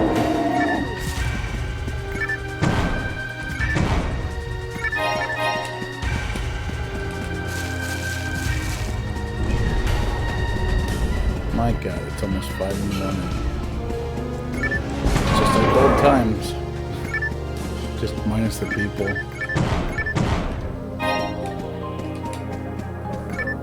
To anyone young watching this, I have to give you advice that grumpy old fucks like me give all the time. Like, you don't realize it now, but the time you have right now is so special.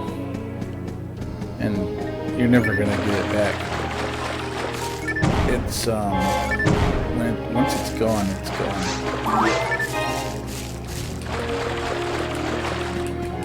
And one day you'll be older and you'll look back and be like, shit, he was right. But right now you're either still in high school and you're just in a big fucking hurry to grow up, or you're starting college and you just think this is the part of your life you gotta get through to get to success and get to your calling, your purpose. The thing is, you're gonna find out that this whole time you were already living, and you might have missed some of it. You're gonna have friends that you cherish now, and one day they're gonna be gone for one reason or another. Oh, come on. Either because they grew up and moved on, or because they died,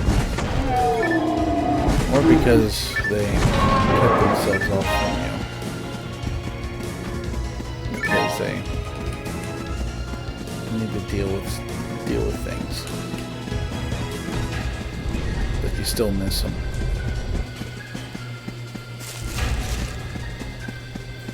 Like, well, that's a trap there.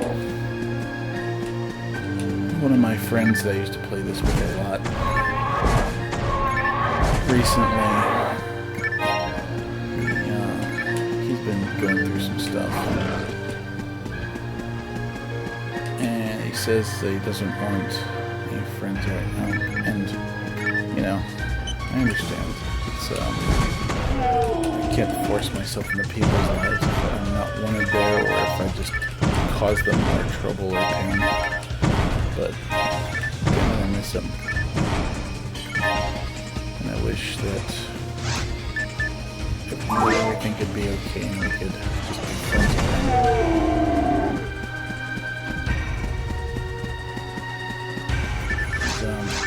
He's one of my favorite people. I'm really happy.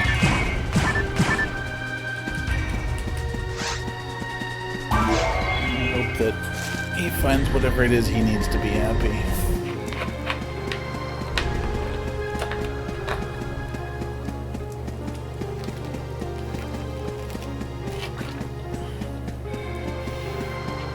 Even if that means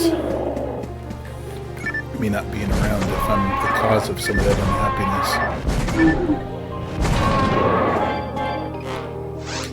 Shit. Oh, yeah, feed the mag. Uh-oh, that's not a good sign. That music is never good. Ah, shit, I shouldn't have used that. I could have sold that moon atomizer.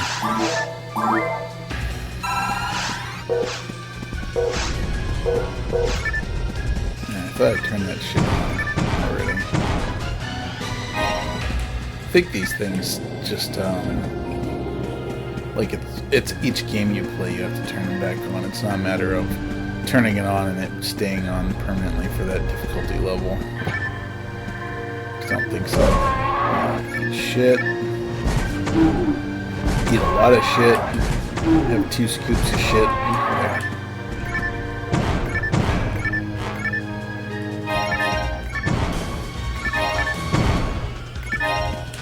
Hopefully this will give us what we need.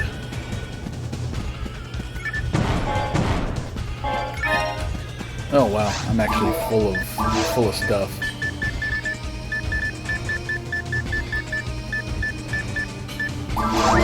Therefore, it helps to go back and dump all this stuff at the pawn shop, get money, refill my monofluids and stuff.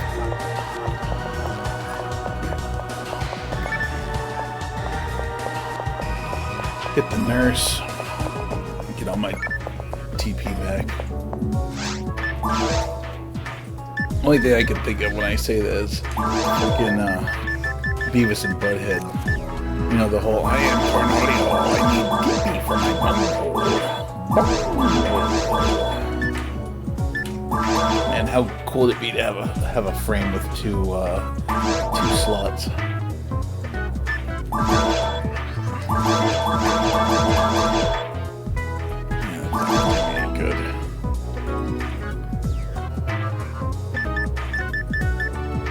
Still not selling that, so I've got over 1,000 now. It's a good start.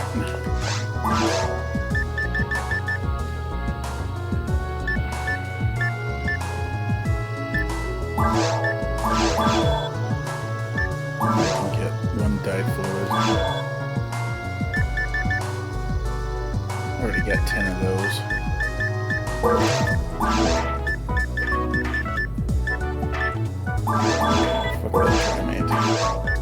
Because I want to buy a Gafo,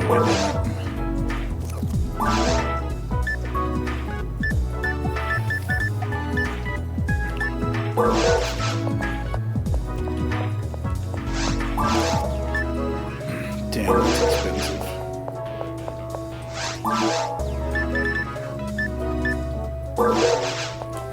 So much shit that I can't afford.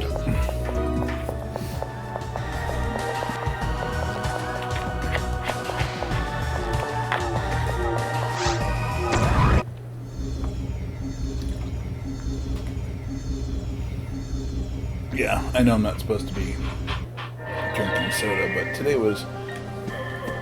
wasn't a great day. Gosh, it makes me sound like whatever the fat version of an alcoholic is. But I guess I'm fat alcoholic. And I forgot to visit the nurse, damn. So I'm gonna have to waste some of my hard-earned monofluids to replenish my magic, or I could just,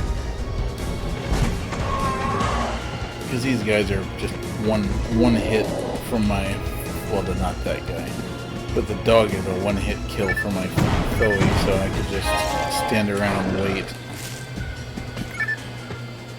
Or I suppose I could just smack the shit out of them.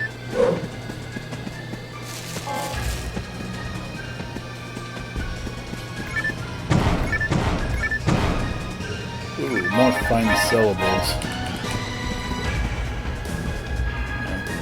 Yeah, just keep running in place, little doggy. It's okay, I will be over there to deal with you in just a moment. Once I have 7 TP. There we go. And, oh, you gotta be kidding me. That sucks. getting all cocky and whatnot, and I can't... Alright, fine. Here, I'll pop a mana fluid. I'll waste one of my fucking mana fluids just to deal with you two, since... Oh, what is it with you and, like, having a wall between us?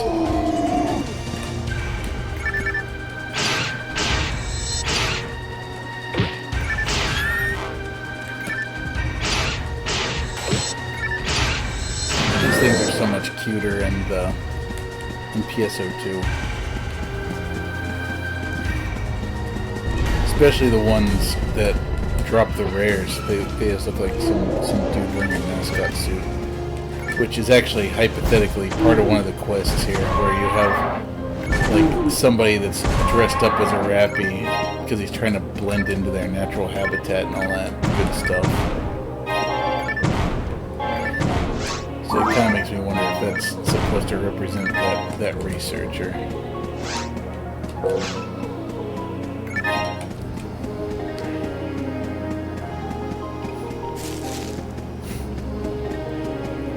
That's another thing, like, so the music in this part, I think I was probably the only one that did it, really, but whenever we played this in the forest, the music in the forest just sounds like, it reminded me of a Conan O'Brien skit, where they were, like, singing, "In the year 2000," and then they would tell you some fact about the year 2000. And this was like before the year 2000 hit, so it was just these ridiculous things like saying, in the year 2000, you'll just constantly be running away from something through the woods. You'll never see it and you won't know what you're running from. And while you're running from it, you'll hear this music, and it was basically, that song goes, da da da da. Da, da, da, da, da, da, da, da, da, da, da. And then the only way that you'll gain sustenance is by stopping and drinking from these random hoses you find throughout the woods. And it just shows this guy in first person, like picking up the hose, and there's just gravy coming out of it. But how does that relate to this? It's just the music in this level just sounds like they're singing like, in the year 2000. Oh, I'm a monkey. I'm a fucking monkey. Oh, you froze my testicles.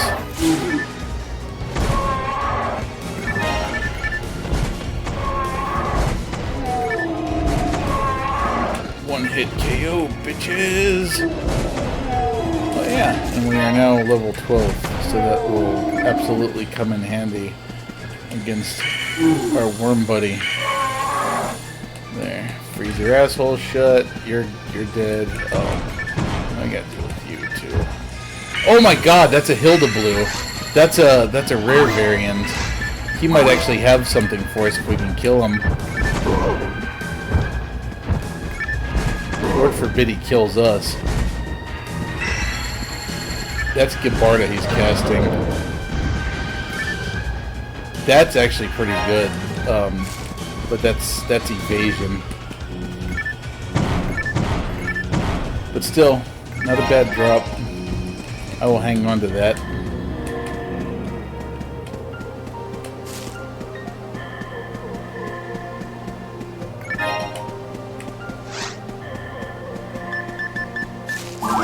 Yeah, I almost forgot to use that Grifo.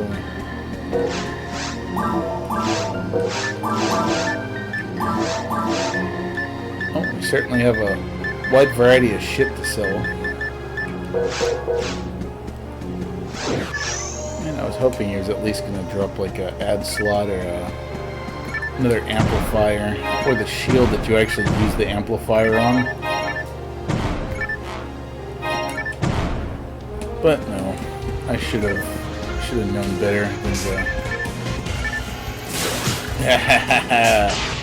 That's one way to waste a bunch of magic and kill a bunch of stuff at the same time. It's cool though that we're actually getting our AoE spells now though.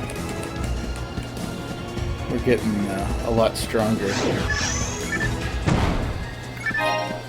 I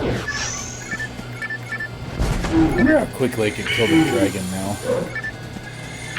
Since I'm so much higher level than I was. Fuck off.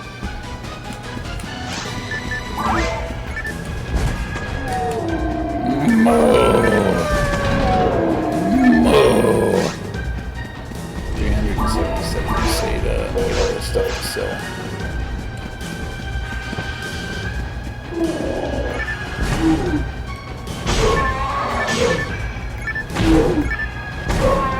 Man, my evasion's actually already pretty good. But man, that was exciting. Got to see a rare spawn. If we were seeing that in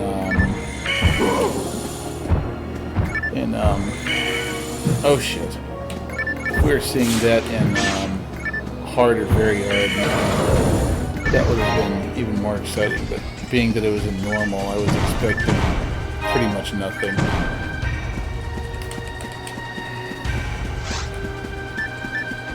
I'm still torn on if I want to kill the dragon again. Just to, you know, stock up on stuff that I need. It's probably worth it. Yeah, let's take my 6 Masada. Yeah, don't have anything in there. That was wishful thinking.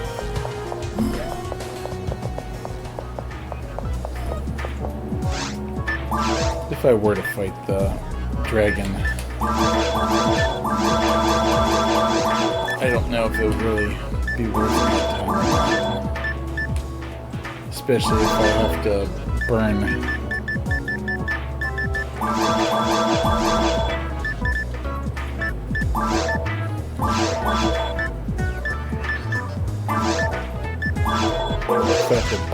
mana fluids to do so.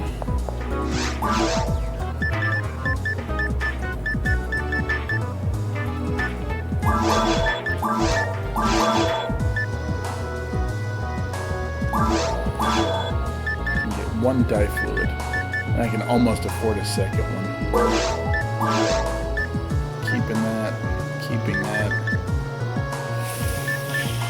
Oh, that's such a tough decision to make.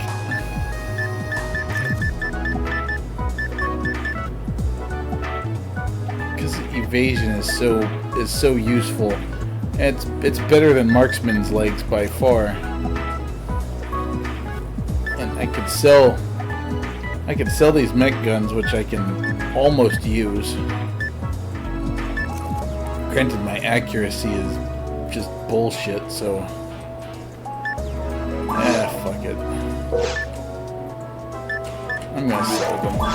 I'll get more later. And then what can I sell to get the other 20 I need? I guess I can sell 4 of these. There, now I can do probably one more dye fluid. And now I have 3 of them.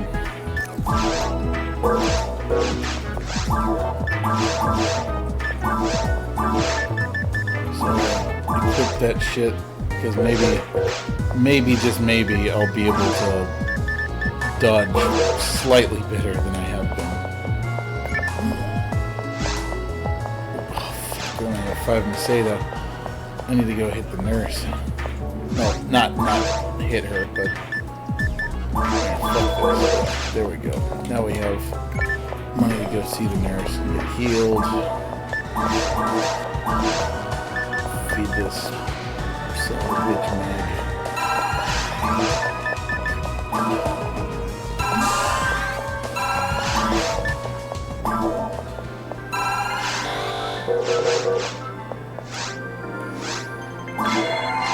I really wish I knew if there was a market on YouTube for people who just want to listen to some fucker who thinks he's interesting talk about himself for hours on end while playing a game. Because that's all I'm doing right now. You know what? I'm gonna kill the fucking dragon. Why not? Kill the dragon.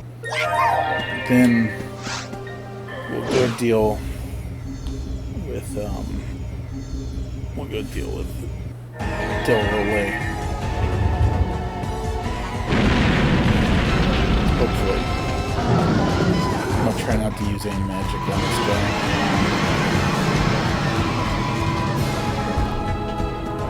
If I do, it'll all be monofluids.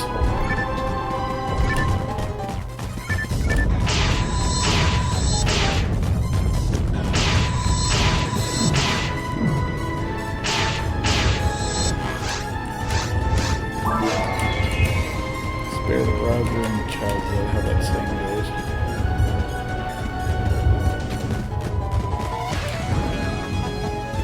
Spare the rod, spoil the child, that's what it was.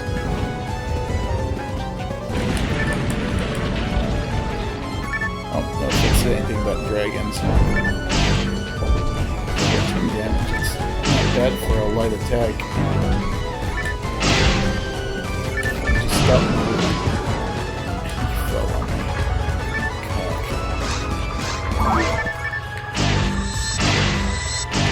Wow, that's actually good damage.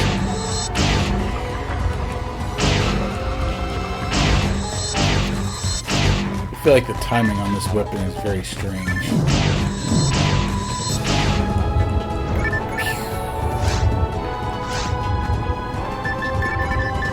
Got all the Giss bells. Level 1.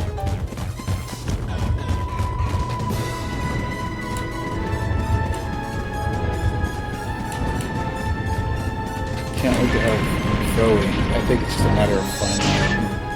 I'll be able to use it.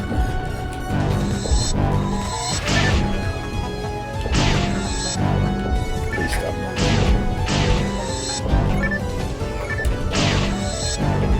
Please stop moving. Move sideways. Stop moving.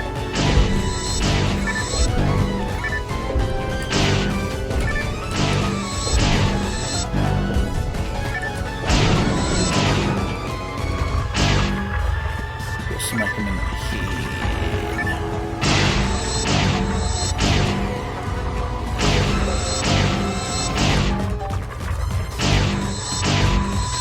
Might as well use some magic. Especially when it hurts him so much.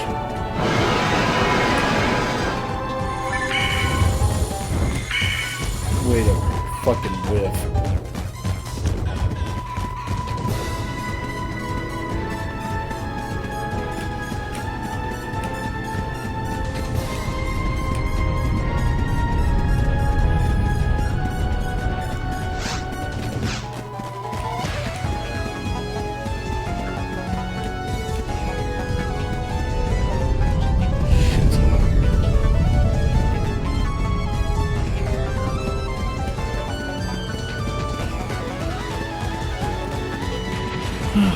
I wish I had my old characters.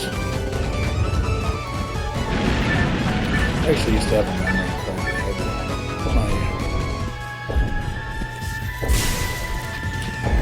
that had my basically exact duplicates of the characters that I used to have on my original memory card. Of course, I had to have somebody help me recreate them.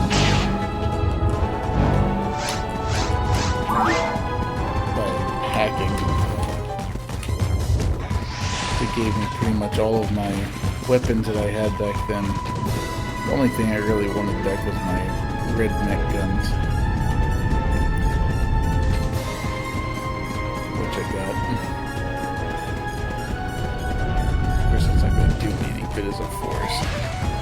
I think the only, I can certainly put mech guns, but there's these mech guns called Psycho Blasters or something like that, that instead of deriving their attack power from your dexterity of regular mech guns, but they derive it from your mental power, your MST. So for a force like this one, that would equal a gun with fantastic damage output. Oh, it froze his little footsie and he died.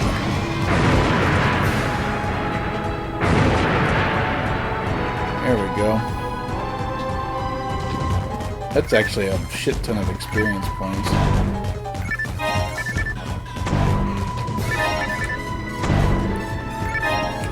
It's like halfway to the next level, almost.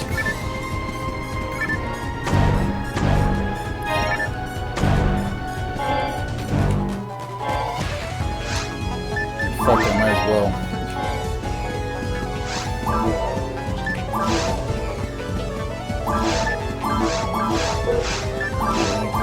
It sure is.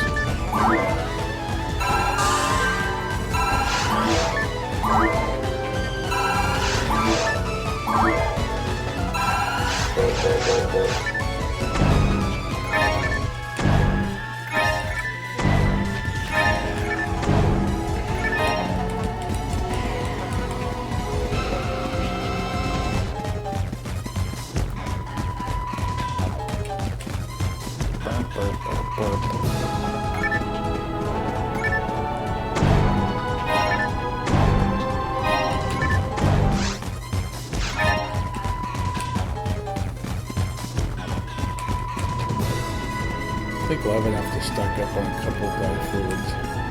Hopefully. That's just that one fluid I left behind.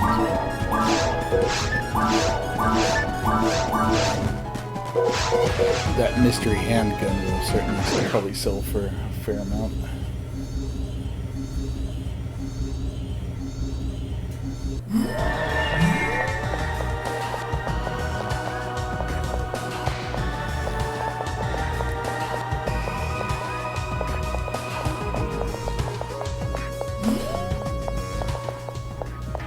That and being level 12 will hopefully let me output a bit more damage.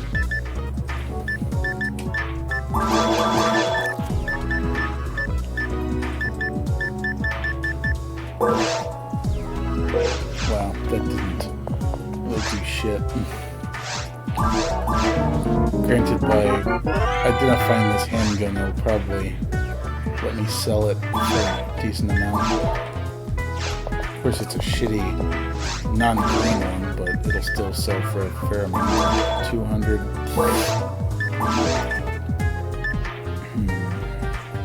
I have two of these.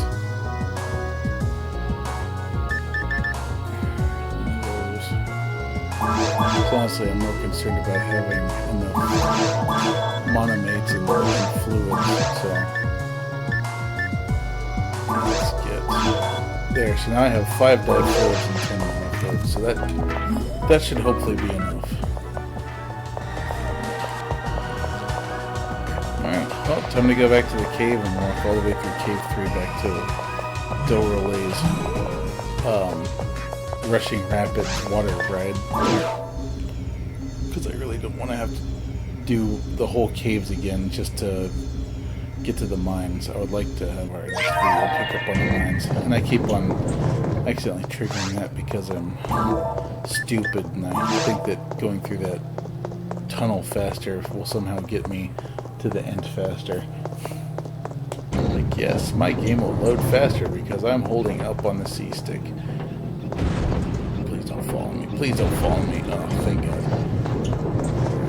So, yeah, just gotta go up to the right here and follow the rooms. And soon we will be back at the boss room. Pop a telepipe, just so in case I die before I use all my stuff, I can do that. Try again.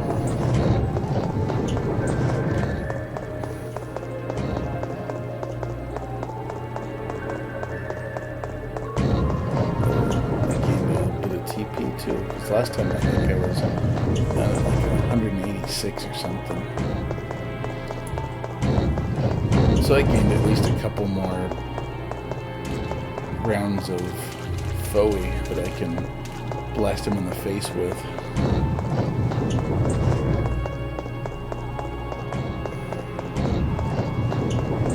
And I definitely want wand equipped for this. I don't know if I said it earlier, but wand gives you a little bit more magic power.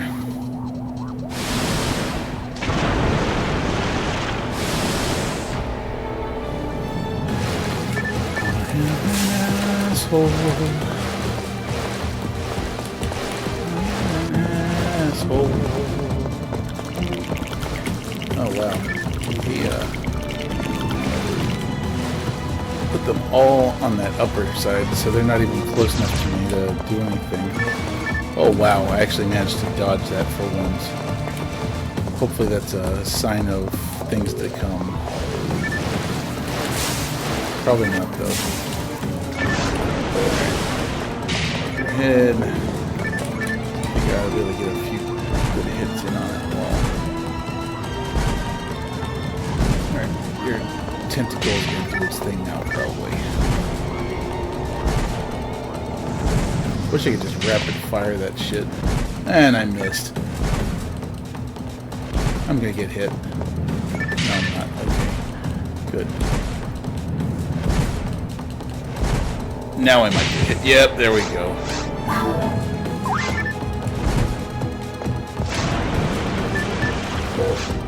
No, I'm just gonna keep on using my magic and tone completely out. I need to maximize my potential here.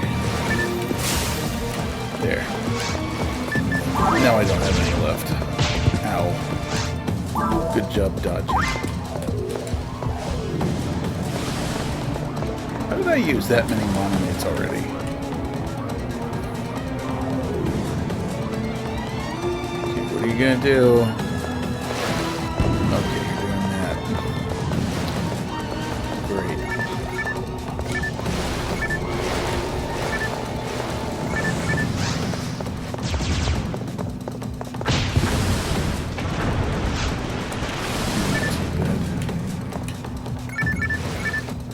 I would actually like to know how much custom cast Vista.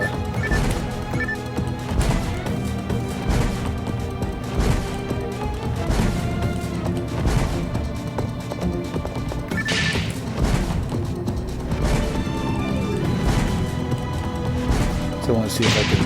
Oh shit, that nearly killed me.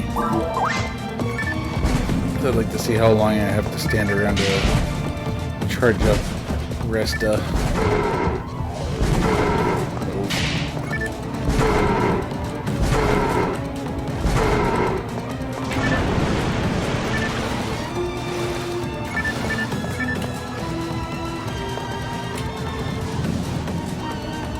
Okay, this shit again now. At least I can use this as an opportunity to get some help, get some magic back. And of course, finally, I get hit by a rock. You know, I didn't pop a telepipe, did I? Shit.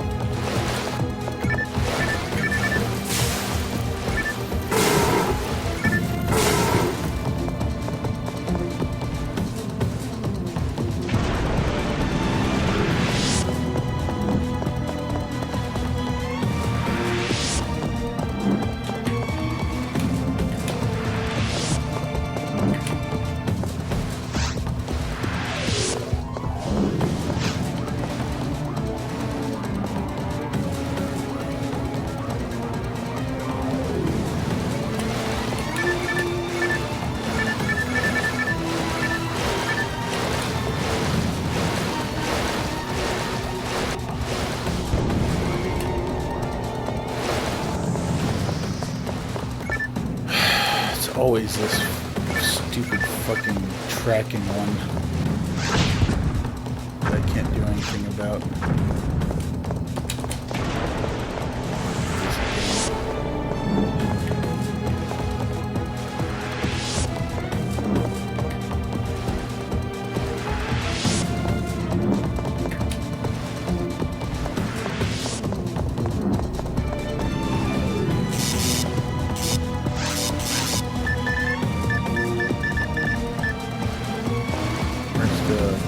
Apparently costs shit. Costs 28. Around 28 rather.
Oh, it costs about 13, it looks like.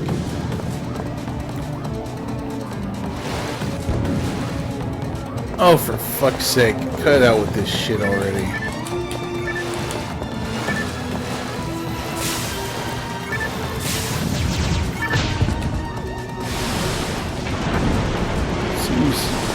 It seems like those things might actually take a decent amount of damage from Zone Day.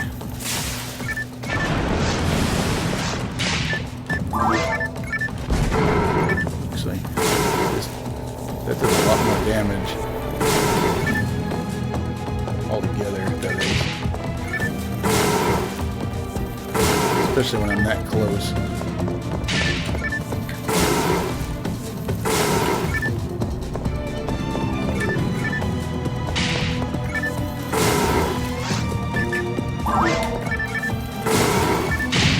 Oh, fuck! I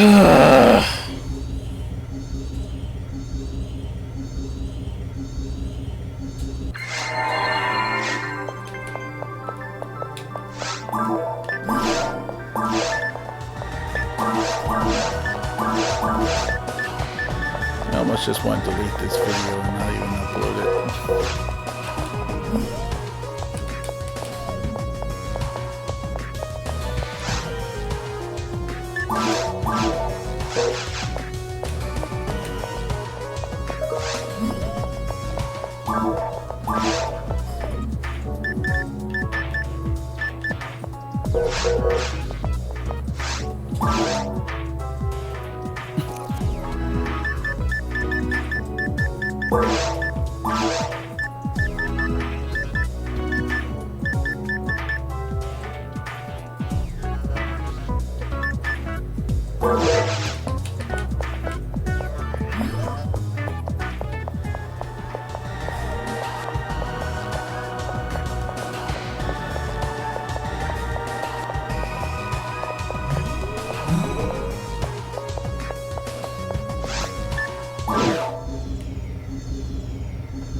I feel like all the one is giving me is like more magic. 'Cause as soon as I put it on, my TP went up a few points.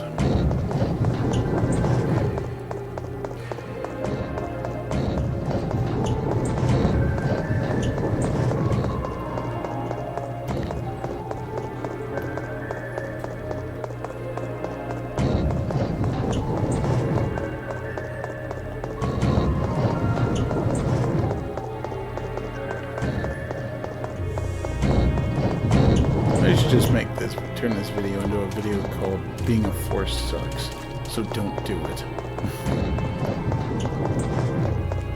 But honestly, this is my first time ever trying to play the game all the way through as a Force. I don't know why I'm bothering doing this, because if I die this time, I'm not gonna... I really don't think I'm gonna try again.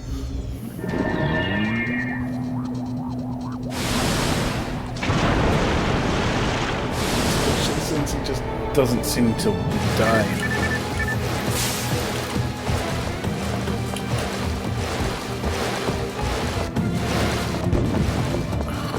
Already with this shit.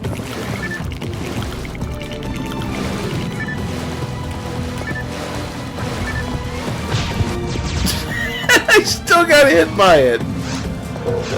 That's so funny.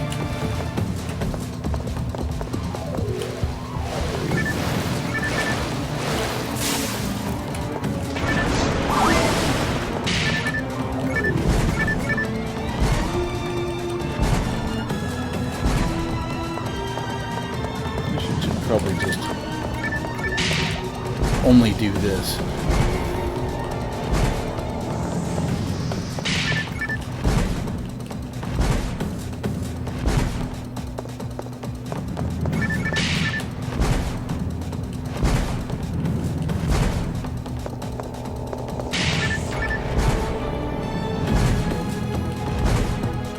Yes, those tentacles are good.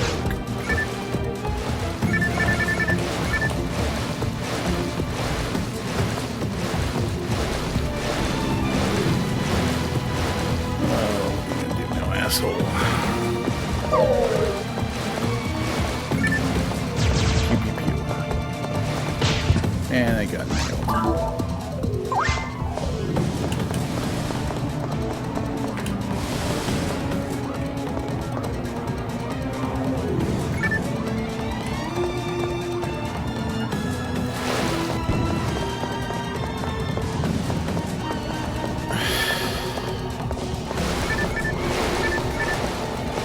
Fuck you.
God damn it.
I can actually pretty much feel when I'm gonna get hit by this thing.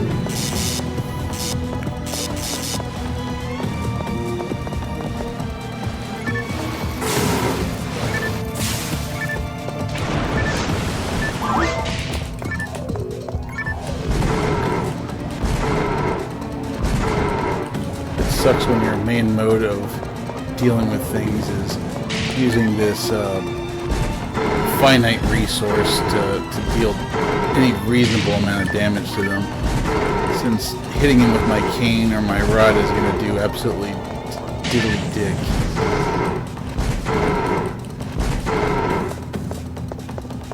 I think I'll have to cut this if I manage to beat him, which I probably... which I probably won't. I'm probably just gonna have to cut this last part up so that I don't have to force everyone to watch me struggling to kill this asshole over and over again.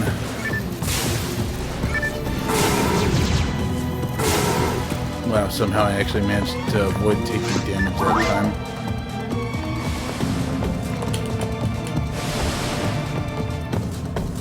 So now you're probably gonna do your tail shit now, right? Right?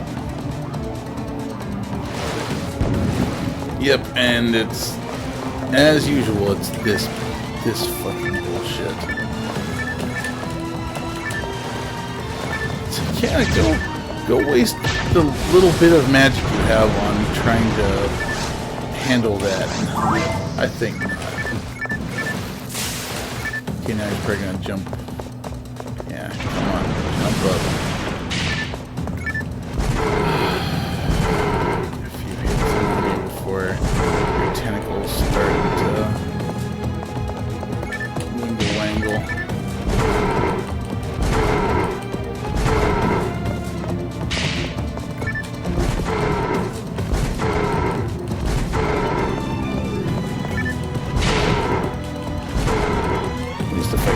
Actually manage to kill it, it'll be like it'll pretty much be a guaranteed level up.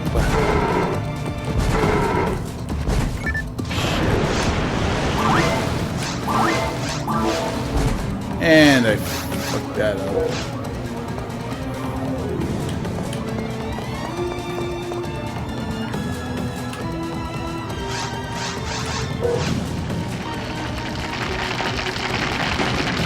All of one mana fluid left.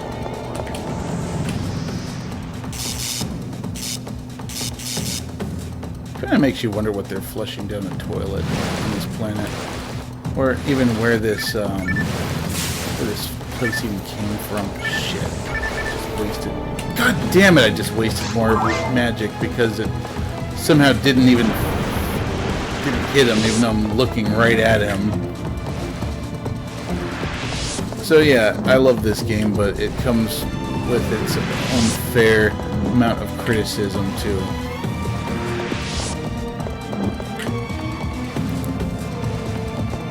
Like the fact that you can be looking at somebody and like targeting them, and you can cast an expensive spell like this and have it not do anything.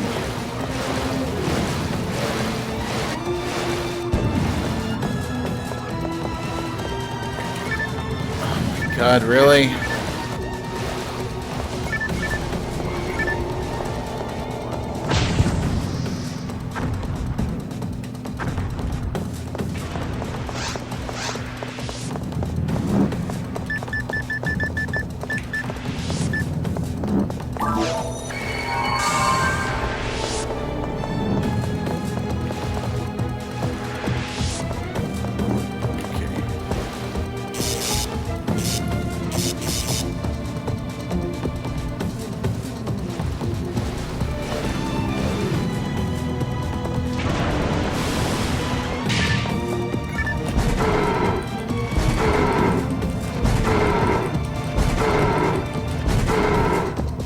I can't afford to get hit right now.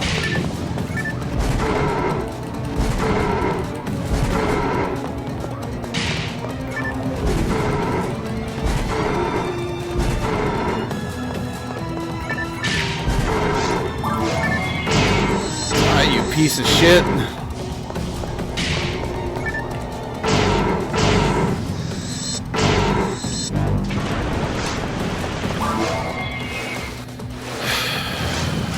Okay, looks like we're gonna fail again.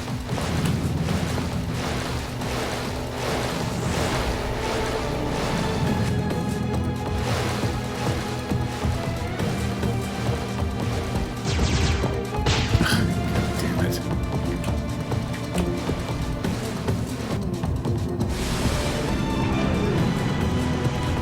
We're gonna use all of my magic that I somehow managed to save up just to cast Arresta so that I don't die.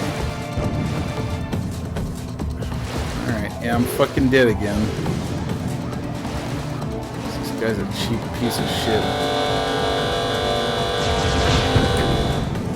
Wow, somehow I didn't die.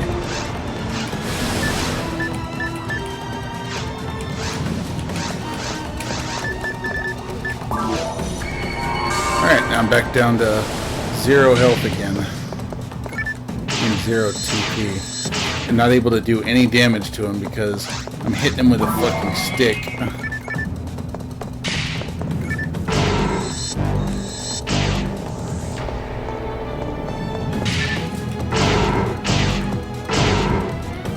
Every other hit does 0.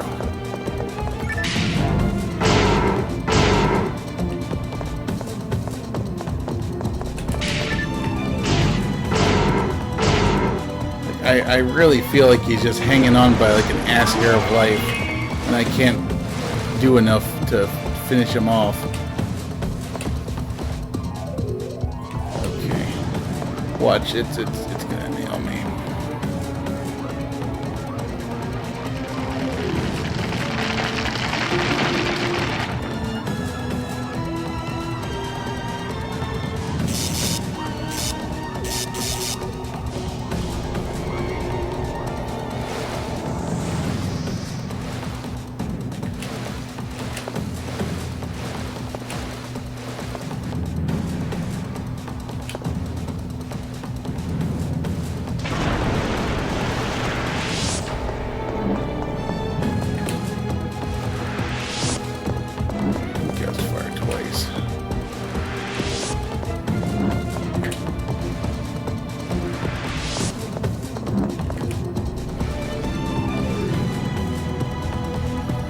Now I'll be able to cast 3 times.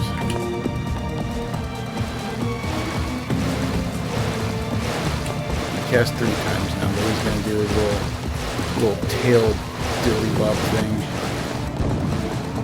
Please just be... Oh, come on, give me a break.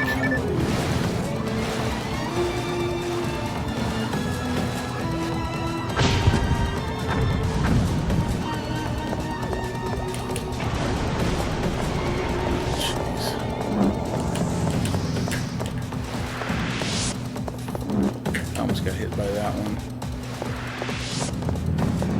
Hey, Mag, you know it'd be a really fantastic thing right now for you to get the frickin' photon blast so that I can do something to this guy. Okay, almost got enough to cast fire like 4 times.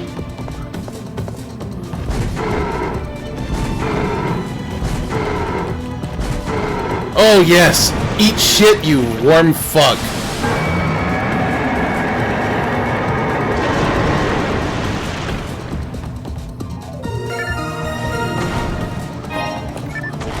And that's why it sucks being a force.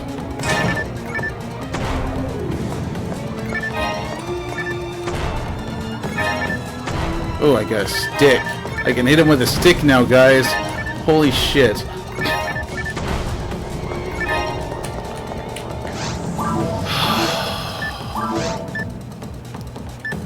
Two slots.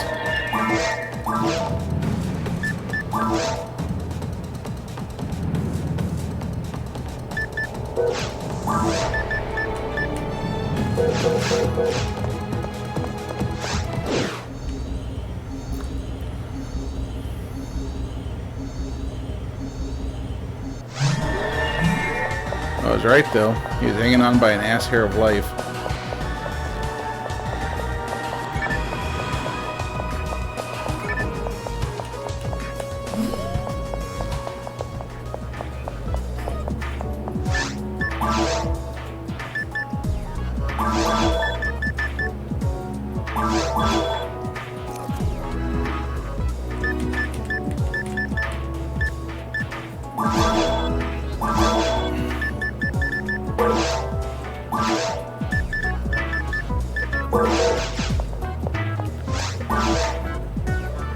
Soul frame.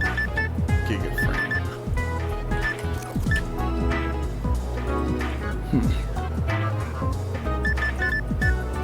Priest mind. God damn it, I wish I had that much money, but there's no way. Ooh. Almost have enough for that heat wand.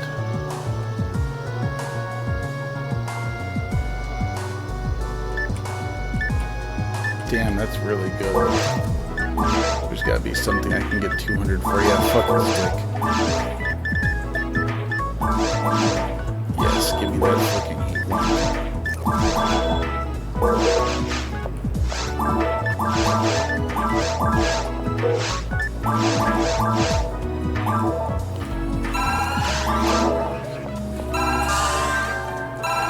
Now our dex is officially +5.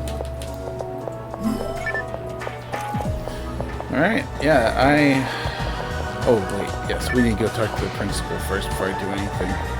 Because otherwise, I'll have to do that all over again. And I absolutely do not want to do that again.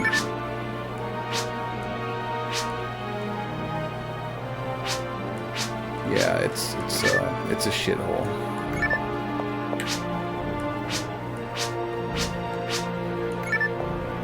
Oh, that was a crustacean. So can we boil it up and throw some Old Bay seasoning on it and have some fucking shrimp?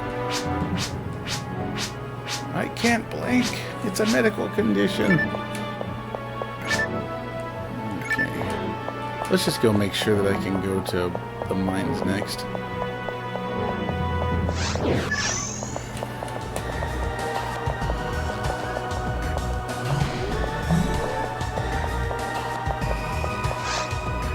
Okay, good. Alright, yeah, so I'm gonna stop recording now.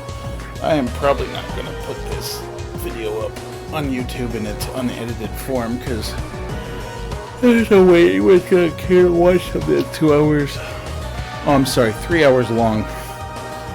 And full of me failing over and over again. So, yeah, I will, I'll cut it down a bit. So, have a good one, guys. Bye now.